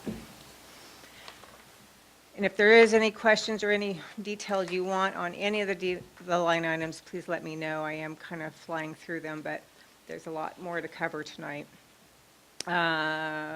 Rolling right into parks, again, the increases are in the salaries. That would be from the MOU and step increases. And pretty much everything else remains flat or under. And that is the last of the departments before I go into the general fund overview, unless there's any questions on the line. Any questions of Kathy at this point? In a couple of them, the health benefits have gone down, like in streets and all that. Will you explain it to me again? And Park and Rec has, health benefits have gone down 16,000? It all depends on the employees and what they choose. Oh, So okay. we pay up to a Kaiser rate. So if they are single and they are only paying a Kaiser sync for one person, or if a family person, if we hire somebody that comes in with a family, it's going to be more I expensive. understand. So it varies every year, depending. I go and look at each employee about what their current status is when I build the budget, so it can, and like, if I budget for a vacancy, I budget at top step and for a family rate. So if we get somebody in that's younger and single, we can come in at a lot less. Got it. Not a criteria when we're hiring. Yeah, no. But I mean, so again, I will budget to the top, and then we'll see what happens when we get, that way we're not being caught short. Okay. Kathy, can you remind me, does the health benefit line include the retiree health for that department? Yes, the health benefit line, I should clarify, has several components in it. Yep. It's the medical, the dental, the retiree health for that department, the wellness benefit that we have, and life insurance? Yeah, so I wanted to ask about the retiree health to finish answering your question, Councilmember Way. If a retiree reaches Medicare age or is no longer with us, Yes. those would explain large swings in the health benefit line if the department didn't experience any personnel changes. Yeah, good, very good point. Or a new retiree could cause it to go up. That would be the other. We're going to, the themes of our rest of our talk is our economy really continues to be strong, which is great. The rest of the general fund budget and the challenges, always the challenges for the general fund. Our economy does play into my assumptions. We still have consumer confidence, and the property values continue to rise. I also want to say property values, is it too good to be true? You look back on what happened in 2008 and 9, and we wonder if we're not in the same place before we start to see a downward spiral. So part of the forecasting coming up. The general fund, I am projecting a revenue of 6.8 and expenditures right now of 17. So I do have a deficit that we're bringing forward. It's small, but at the same time, things are still moving. And again, my revenue numbers are always very conservative. So we can talk about some ways to cut, and we can also look at coming back at mid-year where we are on our revenues.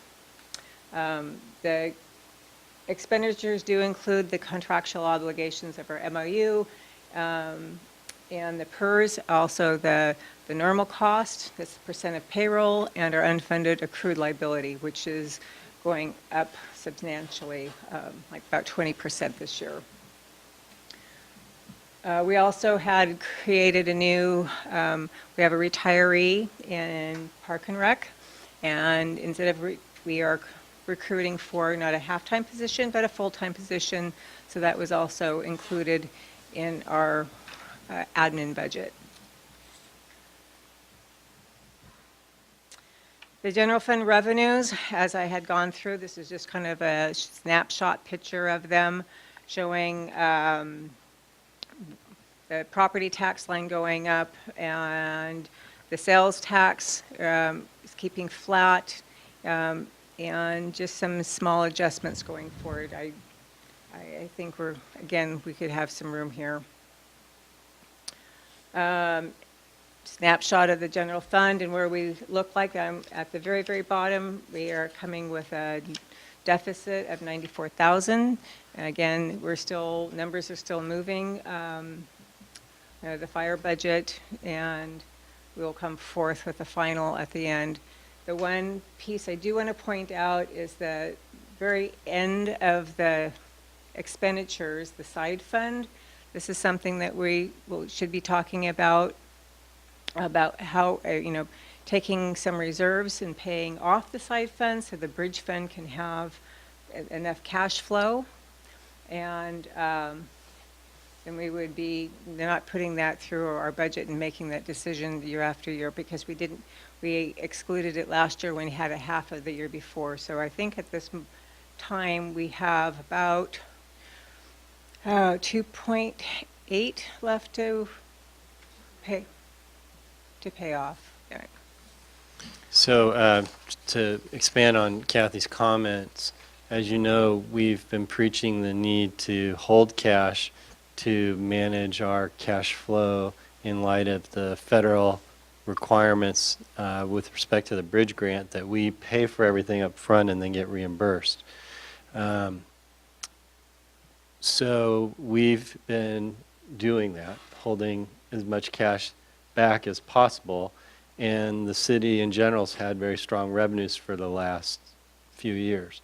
So as a result, our general fund reserve is trending well above your policy of 25%.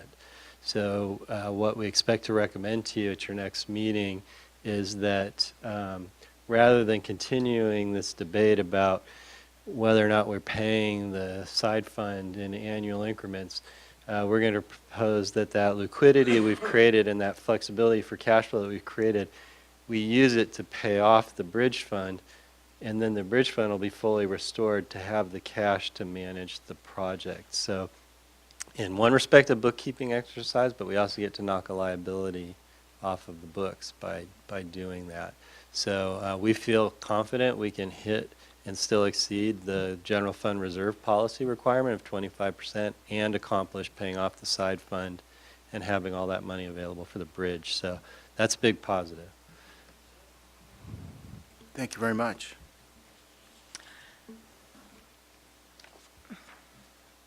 It was just showing the pictures of the graphs of where our money is. Property tax, of course, is the big chunk of the pie. Like I said, sales tax following it, along with there are other taxes for charges for services, franchise fees, etc. Showing where all of the places where our money goes, police and fire, and then everybody following up with the rest of it. We're pretty well evenly split through the rest of the city. Again, our challenges are managing our pension cost. Our workshop last Friday, we talked about the 5-year ramp-in phase for the discount rate and how that's going to affect us and what that looks like. And it's our rates will be doubling in the next 5 years. So that's something that we need to really discuss about how or what we can handle that. Meeting OPEB obligations or not. I mean, that would be one that's not a contractual obligation, so that's up to council whether or not they want to continue to put money into the irrevocable trust or keep going as a pay-as-we-go. Pay-as-you-go would be our current retirees as opposed to setting money aside for future payments. Increasing employment costs is a given that's always happening.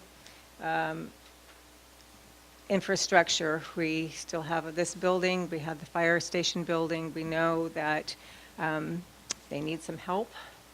And then our unfunded insurance and equipment funds, we keep, it's hard to budget for property liabilities and lawsuits and or workers' comp cases, so we hope that everybody stays healthy and we keep putting money aside, but I know from the CMPA, it only takes a couple cases to put you in a deficit position.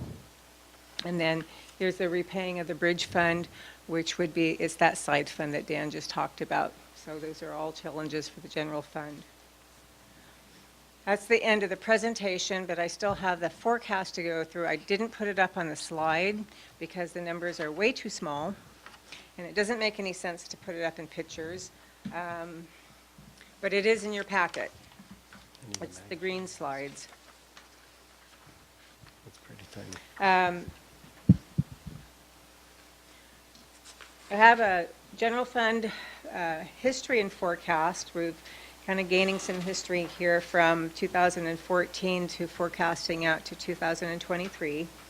And my overall assumptions is that we're going to have a downturn in 1920 and 2021. I think this next year we'll ride it out. From what I'm reading, we have a downturn coming. How big or what it is, we don't know yet. And I have put in for property taxes, sales tax, pretty much to go down in those 2 years, and TOT and license and permits. I think they will trend down. We'll see what happens on that area. My expenditure assumptions, or the salaries and benefits, to be increasing per the MOUs. Health benefits, I've put in a flat 4%. This year I also put in a 4%. It could be 4, it could be 6. Let's hope it doesn't go to double digits like it did, I don't know, 5 or 6 years ago. We were seeing double digits for years for a while. And then also in the expenditure line items, I did a contracts expenses like 3% across the board that would go up. We also have, in the assumptions, our PERS costs, we have our rates, and we have our unfunded liabilities costs built in from the worksheets that I did. So those are my overall assumptions that I put into the model. And you can see that the revenues they kind of go up and then they start to go down in the 2021 year, and then they start to begin to recover again in the 2 years going out. We can always adjust those. We'll see what happens. We'll see. The second page reflects the increases that I talked about in the expenditure side. As you can see where, if you go to the proposed budget 18-19, if you go all the way down to the yellow line, you can see that's where I have my projected deficit. But I want to bring your attention a couple spaces back to the left, and the contributions to the reserves. Those have been the prior year's contributions that we've been able to put into the reserves. Right now, our general fund reserves are sitting at 32%. So this is why we can have conversations about, we've been very good about holding our line, keeping and living within our means. Our revenue's been really, really strong, and we've been putting money away. So not only are we meeting our reserves, we're overfunding our reserves at this point, so we can then have conversations about what else we can do with the money and still have our 25%. So I wanted to point out that how healthy we have been. So Kathy, in your experience, we're now, as you pointed out here, we're at reserves of 32%. Our policy is 25%. Are you seeing with other city finance people that 32 is a lot higher than for our size and our budget? Or, I mean, is there a ballpark figure 25% is high. is high? Well, I know that. Let's frame the question a little differently, though. Okay, go ahead. Because you can't compare to like size cities. You have to compare to cities with the same revenue mix as Larkspur. Right. Because one of the reasons we maintain a higher reserve policy than a lot of similarly sized cities, say our neighbor to the immediate south, is that we have a problem or a challenge when times get tough because we're so dependent on property tax. And so if there's no growth in the property tax, which is what happened to us in the recession, and the sales tax is relatively stagnant, we need that higher reserve to help us through that tougher time. The other issue why we hold a higher reserve is one of cash flow, because property tax is paid to the city twice a year. So imagine if, what are we at for property tax? Like 70% of revenue or something like that. So if you had 70% of your household income only came in 2 checks during the year, you would hold a lot in reserve to carry you through the lean times in your account. So it's one thing to say we have 32% reserves. It's another thing to ask us how much cash we have in the bank at any given time. Those aren't the same thing. There's times when we're actually pretty low on cash because we're waiting for one of those 2 big checks to arrive. So what I understand policy-wise is that 32%, you're opening up the opportunity for us to discuss whether that should be lower or whether we would recommend that. Are you going to come back to us with a recommendation of where it should be at? No, your policy's 25%. Right. We're going to recommend you pay off the bridge fund debt that's owed from the general fund to the bridge fund. That'll essentially reduce the amount in the reserve by the 2.8 million Right. that you're going to send back to the bridge fund, and then have that cash sitting there for that purpose. In one respect, that's an accounting exercise I because understand that, we've been yeah. just holding that cash for the same purpose, but we get the bonus on the auditing side of wiping out what's currently showing up as liability. And that puts the reserve rate to what percentage? I don't know the percent Okay. offhand, but I'll bring it back to you at next council, and I think it'd bring it right back down probably where the 25% is. Okay. When you factor in, too, the general fund's growing, so Right. 25% of the general Mm-hmm. fund keeps growing on Yeah. us, so hitting that policy. But it would be healthy during the hearing at the June 6th meeting to talk about the policies, which you revisit every time, so we can make sure that we remind everyone. There's actually 2 separate reserves in there. One is to have enough on hand for general operations, and then the other was a rainy day or a catastrophic event fund, which takes on 2 different forms. One is something infrastructure-wise catastrophic. The other was if we lost a major revenue generator, some protection there. So that's why we created those 2 policies, and they're actually fairly detailed, so we'd be happy to highlight them again during the budget hearing. Okay. Other questions? Nice job, All right.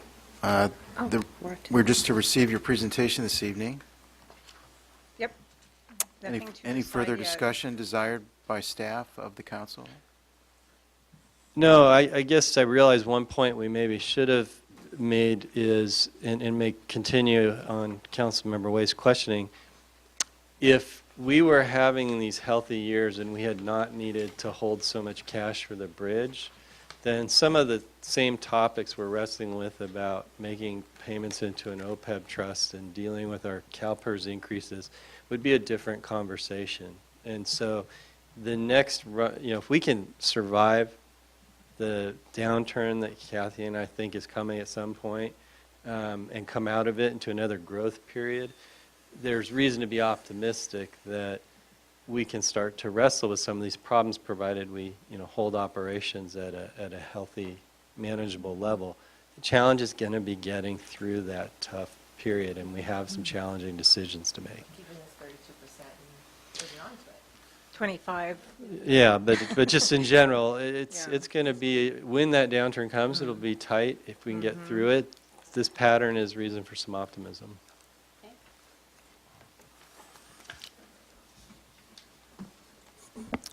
All right, so that concludes that item. And we'll move to 8.2B,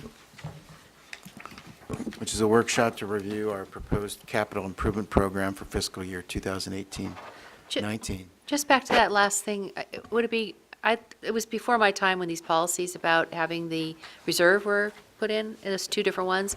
Can we make sure that's in the packet coming at the next meeting, or in advance or something? Yeah, I think the reserve policy is always included in the budget Okay. hearing, but I'll double check. Yeah, I'd just like to read it in advance, because I've, It's in the budget book, but I can send it to you. okay, thanks. And thank you for your thorough presentation, Kathy. Good evening, Julian Evening, Honorable Mayor, members of council, Julian Skinner, Public Works Director. So here tonight with a workshop item, which is our first look at the capital improvement program for fiscal year 18-19. There's no action tonight. This will come back to you at a future meeting, so we're looking for feedback and here to answer any of your questions tonight. So here's an overview of the schedule. We did give a brief preview of the CIP when we did our Public Works presentation back in April. Highlighted in red, that's tonight. This is what we call the workshop, the first run-through of the program. Tomorrow night, we will be highlighting the parks projects with the Parks and Recs Commission. And then on May 22nd, we will be before the Planning Commission for their review of general plan conformity for the CIP, and then scheduled to come back on June 6th for the adoption as part of the budget hearing.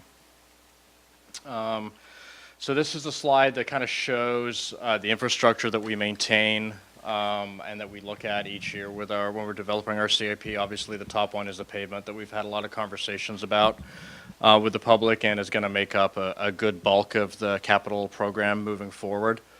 And then right below that, these are not really in any order of importance. They're just the ones that we're dealing with at the moment, the pavement first, and then next on the list is kind of the storm drains. And then we also do have some different types of funding that are paying for some parks improvements. And then we've got our buildings. Some of them are included in here too that have some work that needs to be done. So in looking at how we build the CIP, I basically got two components here. We have a list of needs, projects that have been identified, and then we have the pots of money.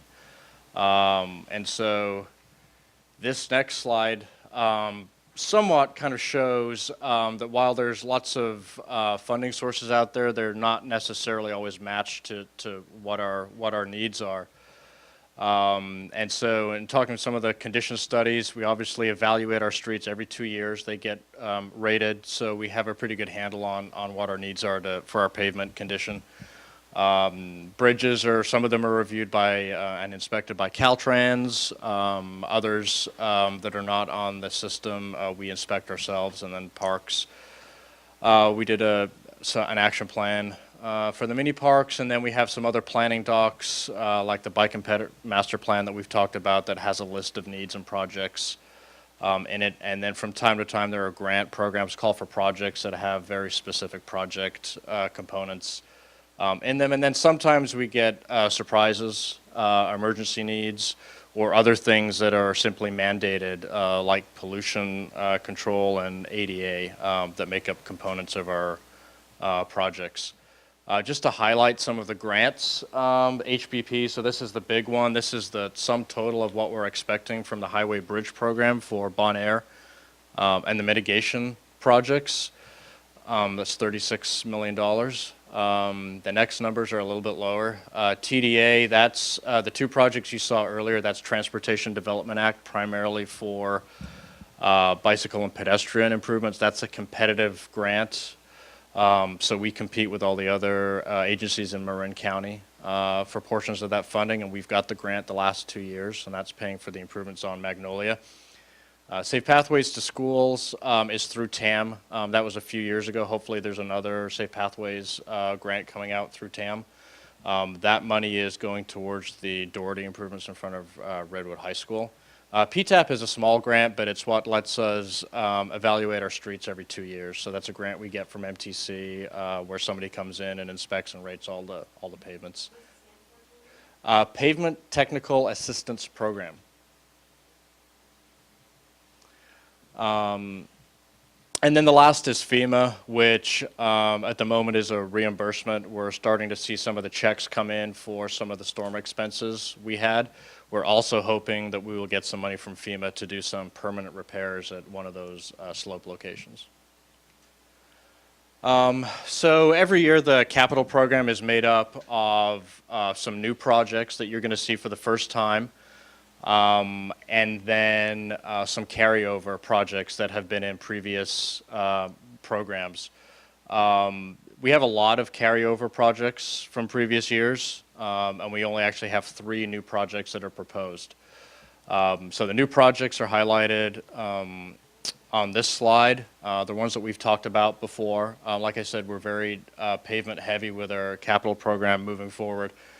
So the first project is what we're going to call Measure B Group 1 pavement rehabilitation. So when we unveiled the 5-year plan that you adopted at your last council meeting, we had some streets by fiscal year identified, and so this would do the first 6.8 miles of the 25 miles we have left to do in the city.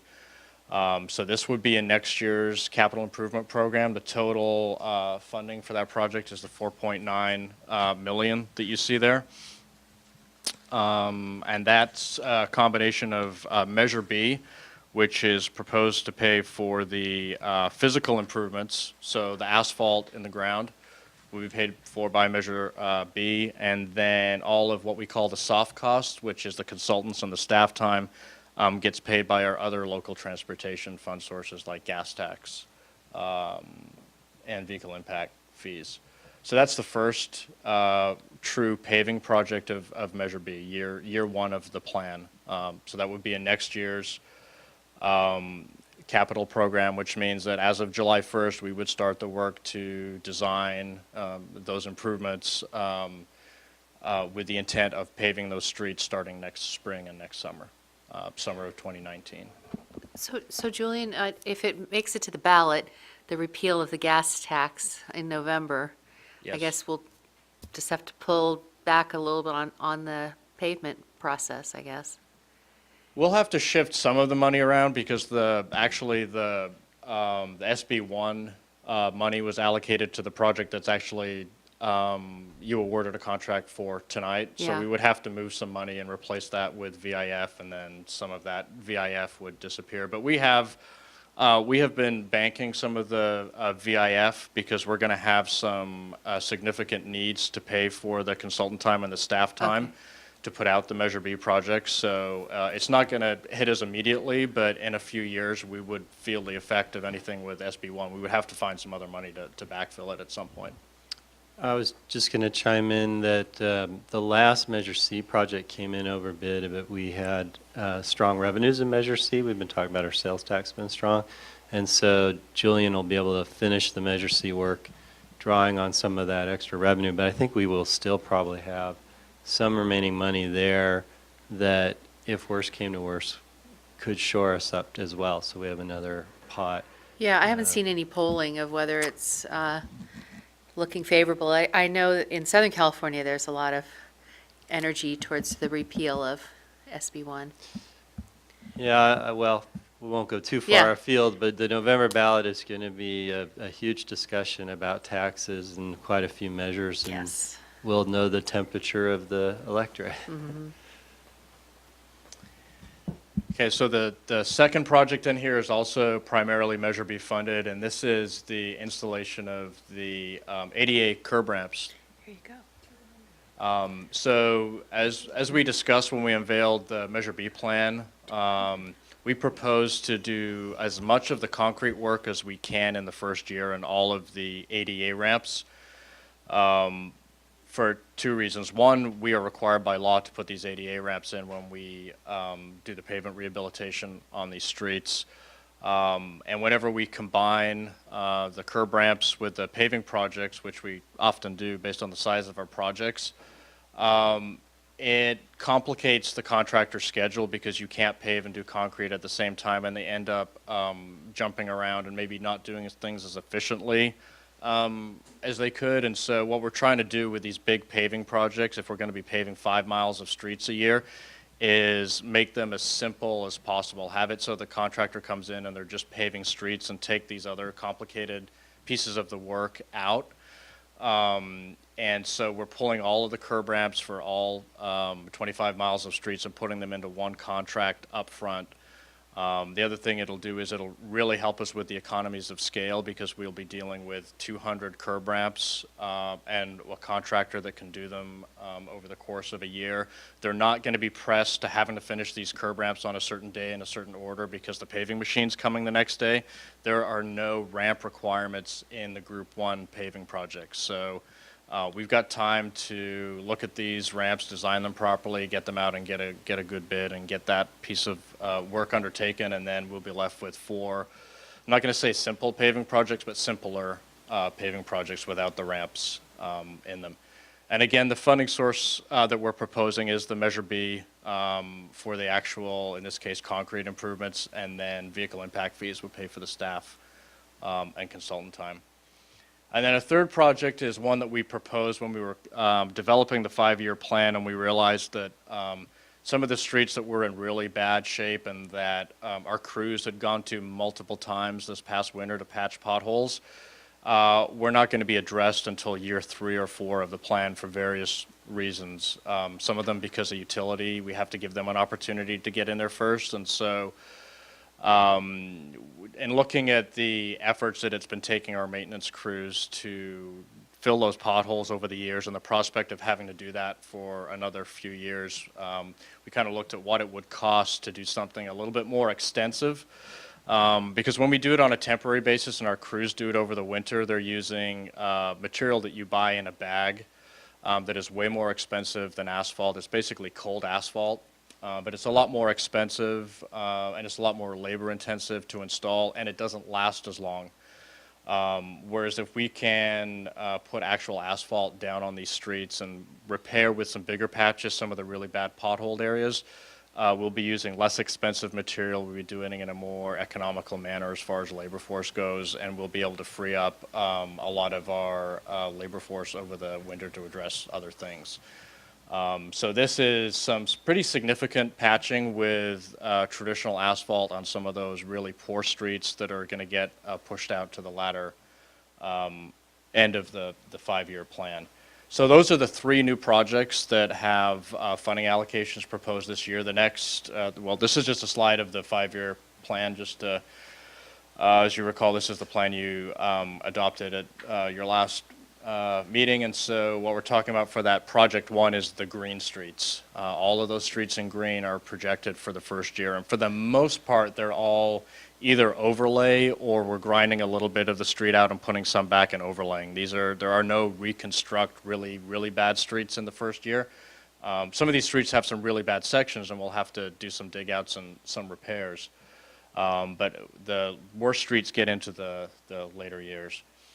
So the next category of projects are carryover projects. These are projects you've seen before. They were in last year's capital program, or they were amended at some point during the last fiscal year into the CIP, but they have funding needs this year.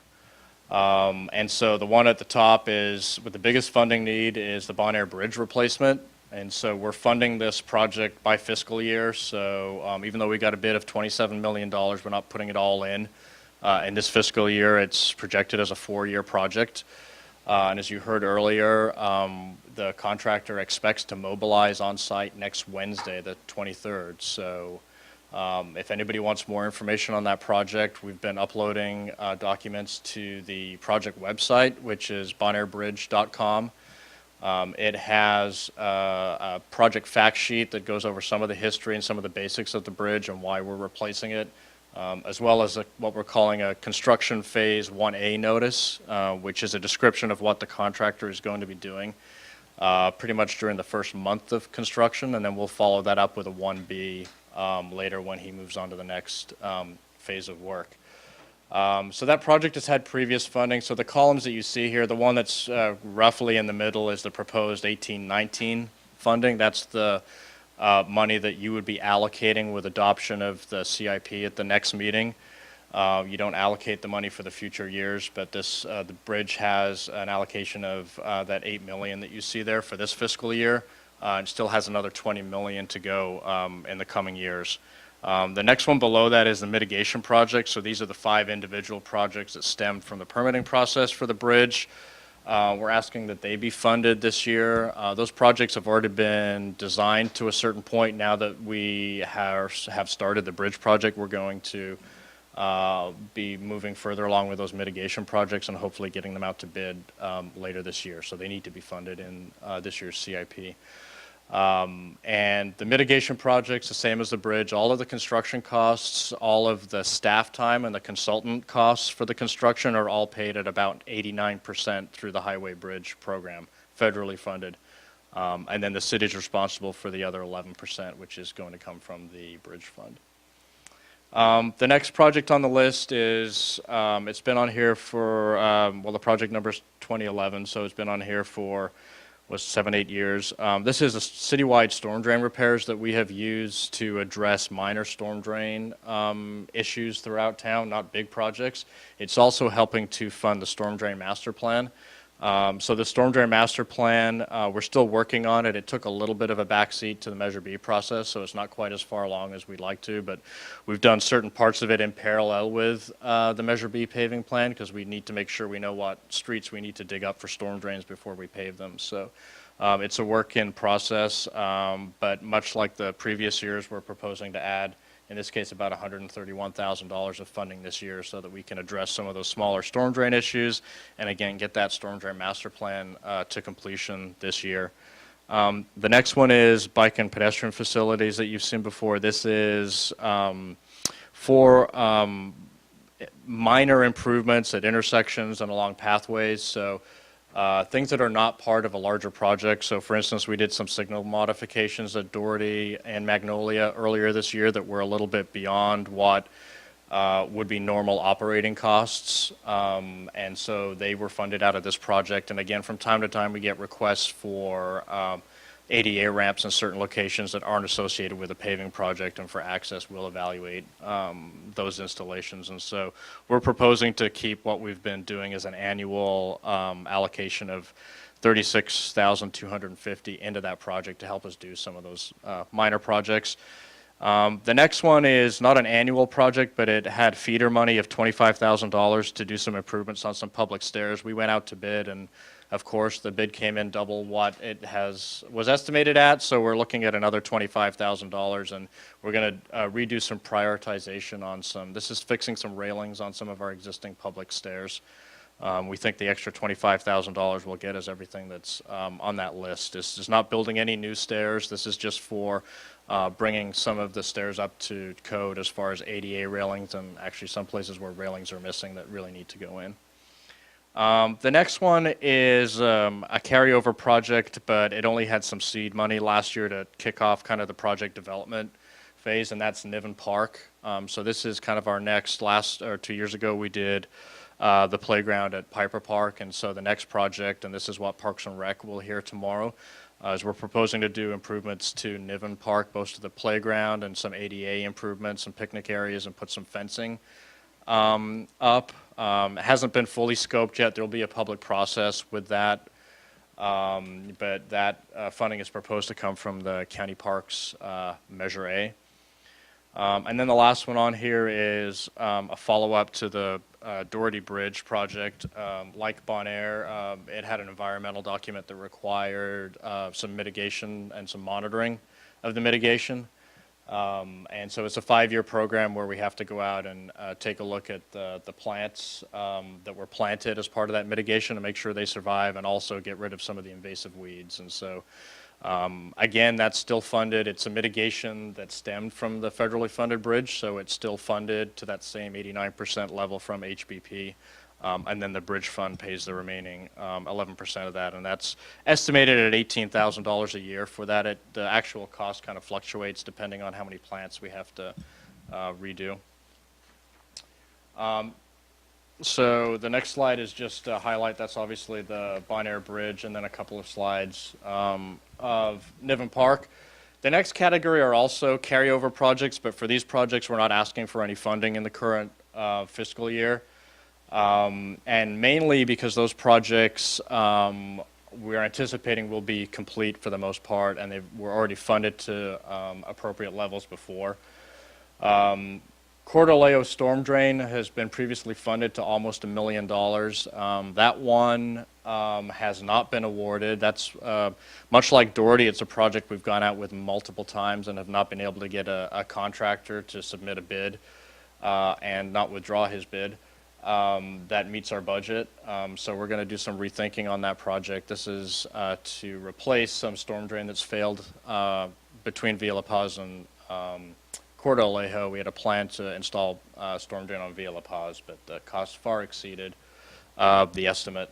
So we'll be revisiting that, but we're not asking for the funding because we don't know which direction we're going to go with that project at this time. The next one is Doherty Drive. That was already funded, so it's going to carry over because the construction will go into next fiscal year, but it's not. We don't need any more funding at this point. And then the Magnolia Madrone Improvements Project was funded previously. Piper Park Tennis Courts was previously funded. That work was put on hold. We've been talking with the tennis folks, and we're picking, I think, August is the time when it's least used, when we're actually going to do that project. So that money it was funded last year, so it will just carry over into the coming year. And that's basically for resurfacing, fixing some of the bad cracks and then resurfacing.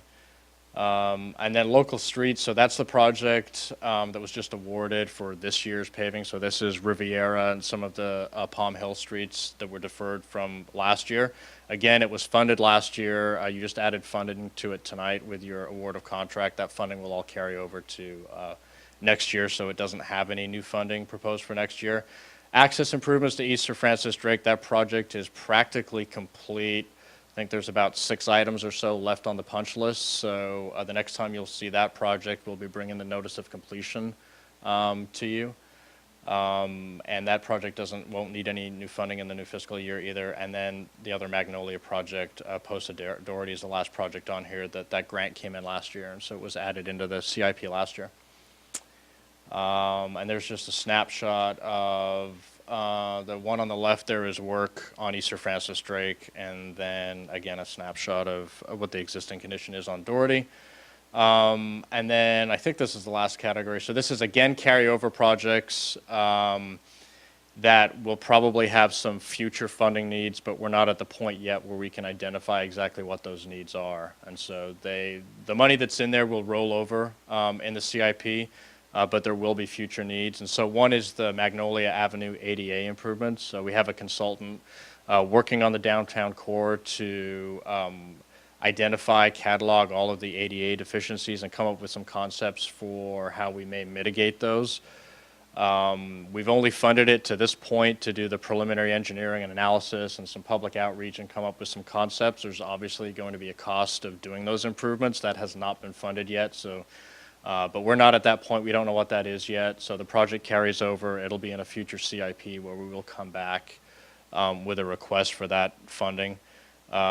Rose Lane is in here. I don't predict any additional funding at this time, but by the time we get through the property acquisition and we see where we are budget-wise, we'll take another look at that project. But there's no imminent work on that, so that's why it's in the future funding category. Hillview Gardens has already been funded to do the preliminary design, and that's where we are right now.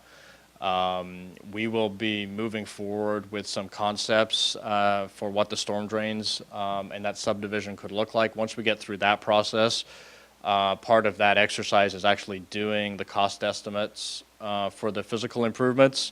We will take that cost estimate funding plan to the Flood Zone 9 Advisory Board, request the funding, and then there is a match that comes from that project. But that project, there's an overlap between it and the Bon Air Bridge, so we'll talk through that whole funding plan once we have a better idea of what those costs of improvements are going to be. But the money is in there at the moment to get us to the concept plan, so that's why there's no funding request this year. Fire Station 16 improvements, so this is the fire station over at Greenbrae. You funded last year money to do a study. We're about halfway through that. We've done a study to look at some of the water intrusion issues over there. And now we're having an architect do an evaluation on that and what it means to the building and what the options would be to either fix those or if there's anything more significant that should be done with the building if we're going to go to the extent of fixing some of these water intrusion issues. So that will have a future cost request at some point when we identify what actual improvements are. You've already funded the design and investigation, the investigation of what those fixes could be. So that's why there's no ask this year. Park sign improvements. This was a project that was started last year. We did some public outreach, and actually one of the other items that the Parks and Rec Commission tomorrow night is going to be looking at the preferred park sign design, and then that will be coming to the council in the future. We had anticipated doing a follow-up funding request to actually install some of those signs in the coming year, but we're a little bit further behind in the public outreach and the design process, and so we're going to defer that. We're going to get through the process of getting the sign design adopted, and then what we'll do is we have a few park projects coming up like Niven, Neighborhood Park, and then some of the parks that are going to get improved with the Bon Air Bridge mitigation projects. We will fold the new sign designs into those projects and have those be the first rollout, and then probably a year or so down the road, we will have a decision as to whether we want to fund the rest of the signs or just let them come online as we upgrade those parks. So.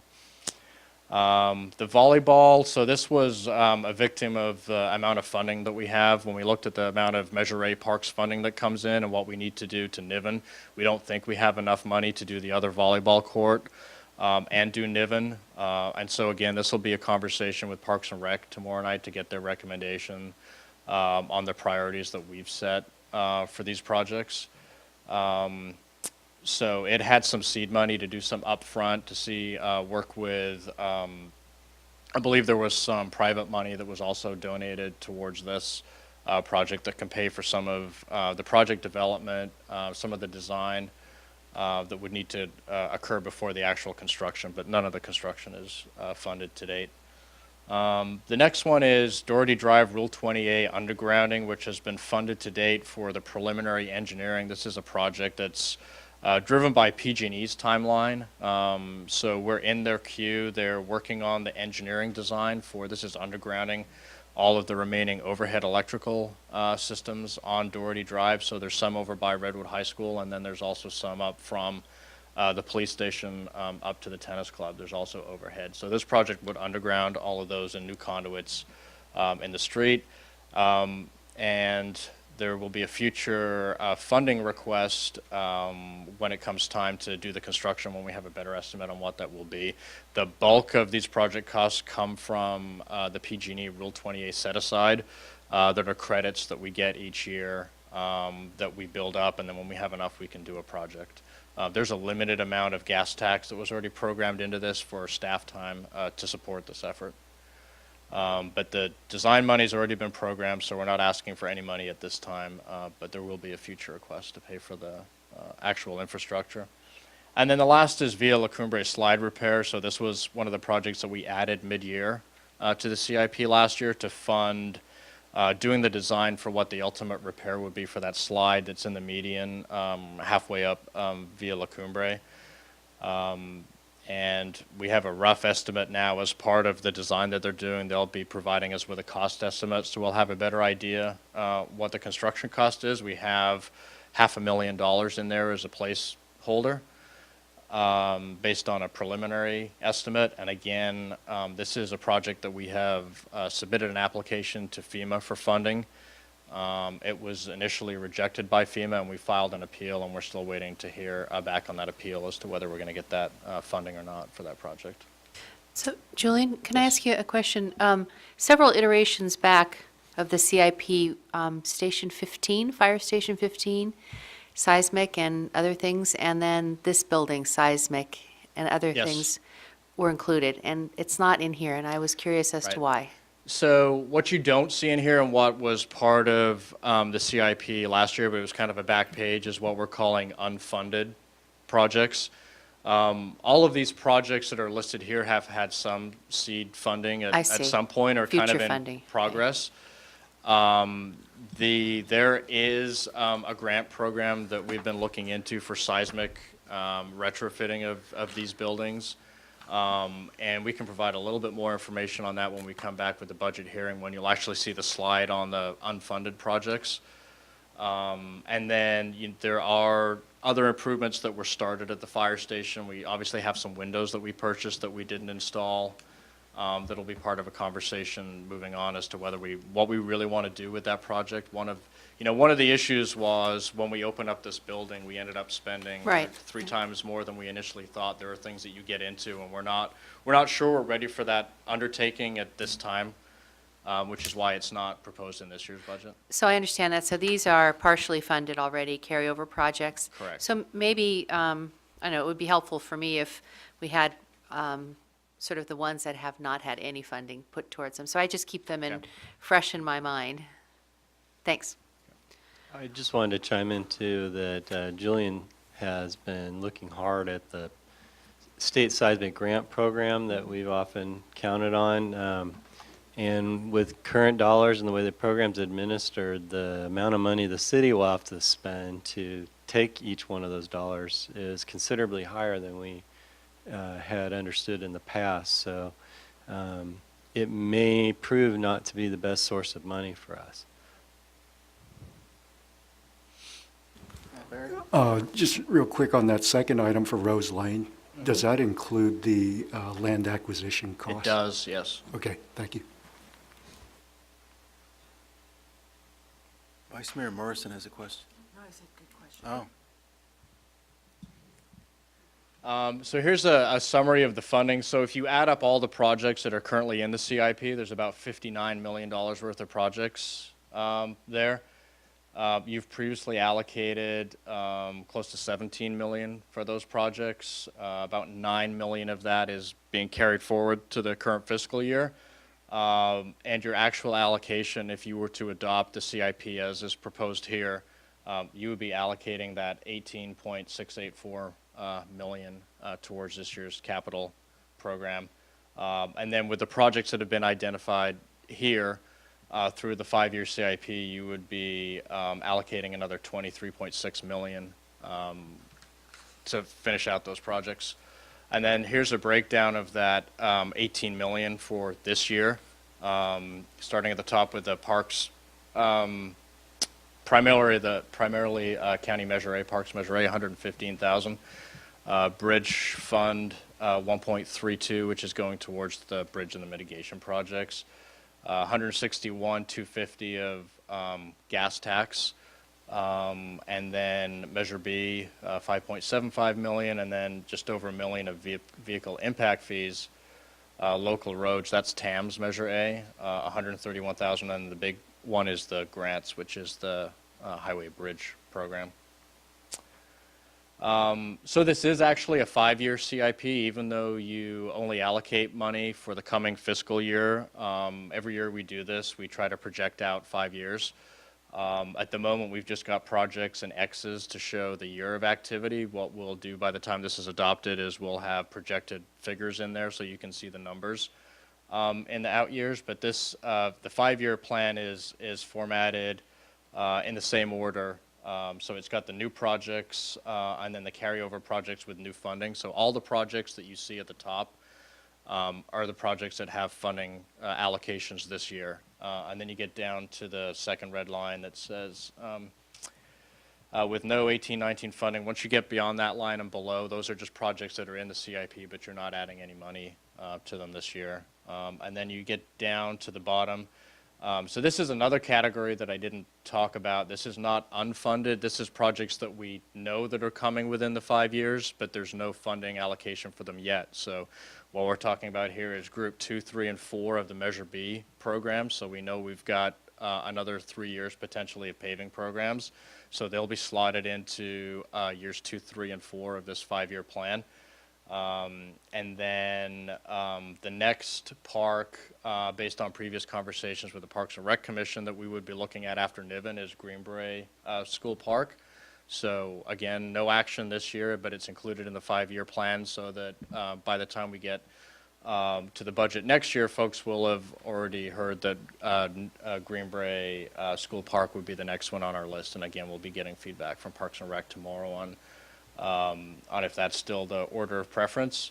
And then another one on here is Redwood Highway Bike and Ped improvements. So this is an offshoot of what TAM has been spearheading for the North-South Greenway. They're bringing the new bike path over Corte Madera Creek and landing it on the north part of Redwood Highway.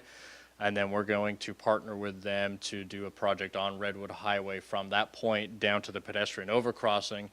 And then TAM's looking at another segment that would actually go out on the old SMART on the old railroad tracks behind Trader Joe's and come out at Warrenham. We're going to look at what bike and ped improvements we may need to do on the southern part of Redwood, so south of Industrial, given that we're going to have all these facilities coming down to that point. If folks choose not to go out to the berm, to the path there, we think they're going to go down Redwood Highway. We want to make sure that we have some adequate facilities for them there. So again, no funding this year. It's something that we see out there on the horizon that we'll probably be looking for a grant for at some point in the future. So that's why it's captured in our capital program as a city project. And then Piper Park Improvements Phase 2. So this is after Greenbrae School Park. The thought was to come back and do some improvements to the picnic areas and other things at Piper Park. But again, this is a few years out, so this is just for discussion at this point to kind of see some of the projects that are out there. So that's the bulk of the presentation. So like I mentioned, there's no action tonight.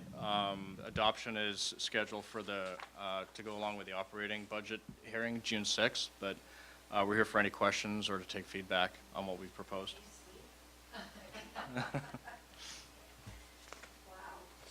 An amazing A lot of projects. quantity of important stuff, and very well organized, and I'm really grateful for your clear presentation. Any questions of Julian on our capital improvement program? Are there members of the public that would like to ask comments, make comments on? And a riveting narrative. Okay, with that, we will council accept the presentation, and that concludes our business items this evening. Any further discussion by council members this evening? I'll take a motion to adjourn. Make that motion. All right. Second? All those in favor? Aye. Aye. We adjourn Aye. at 9:17. Great.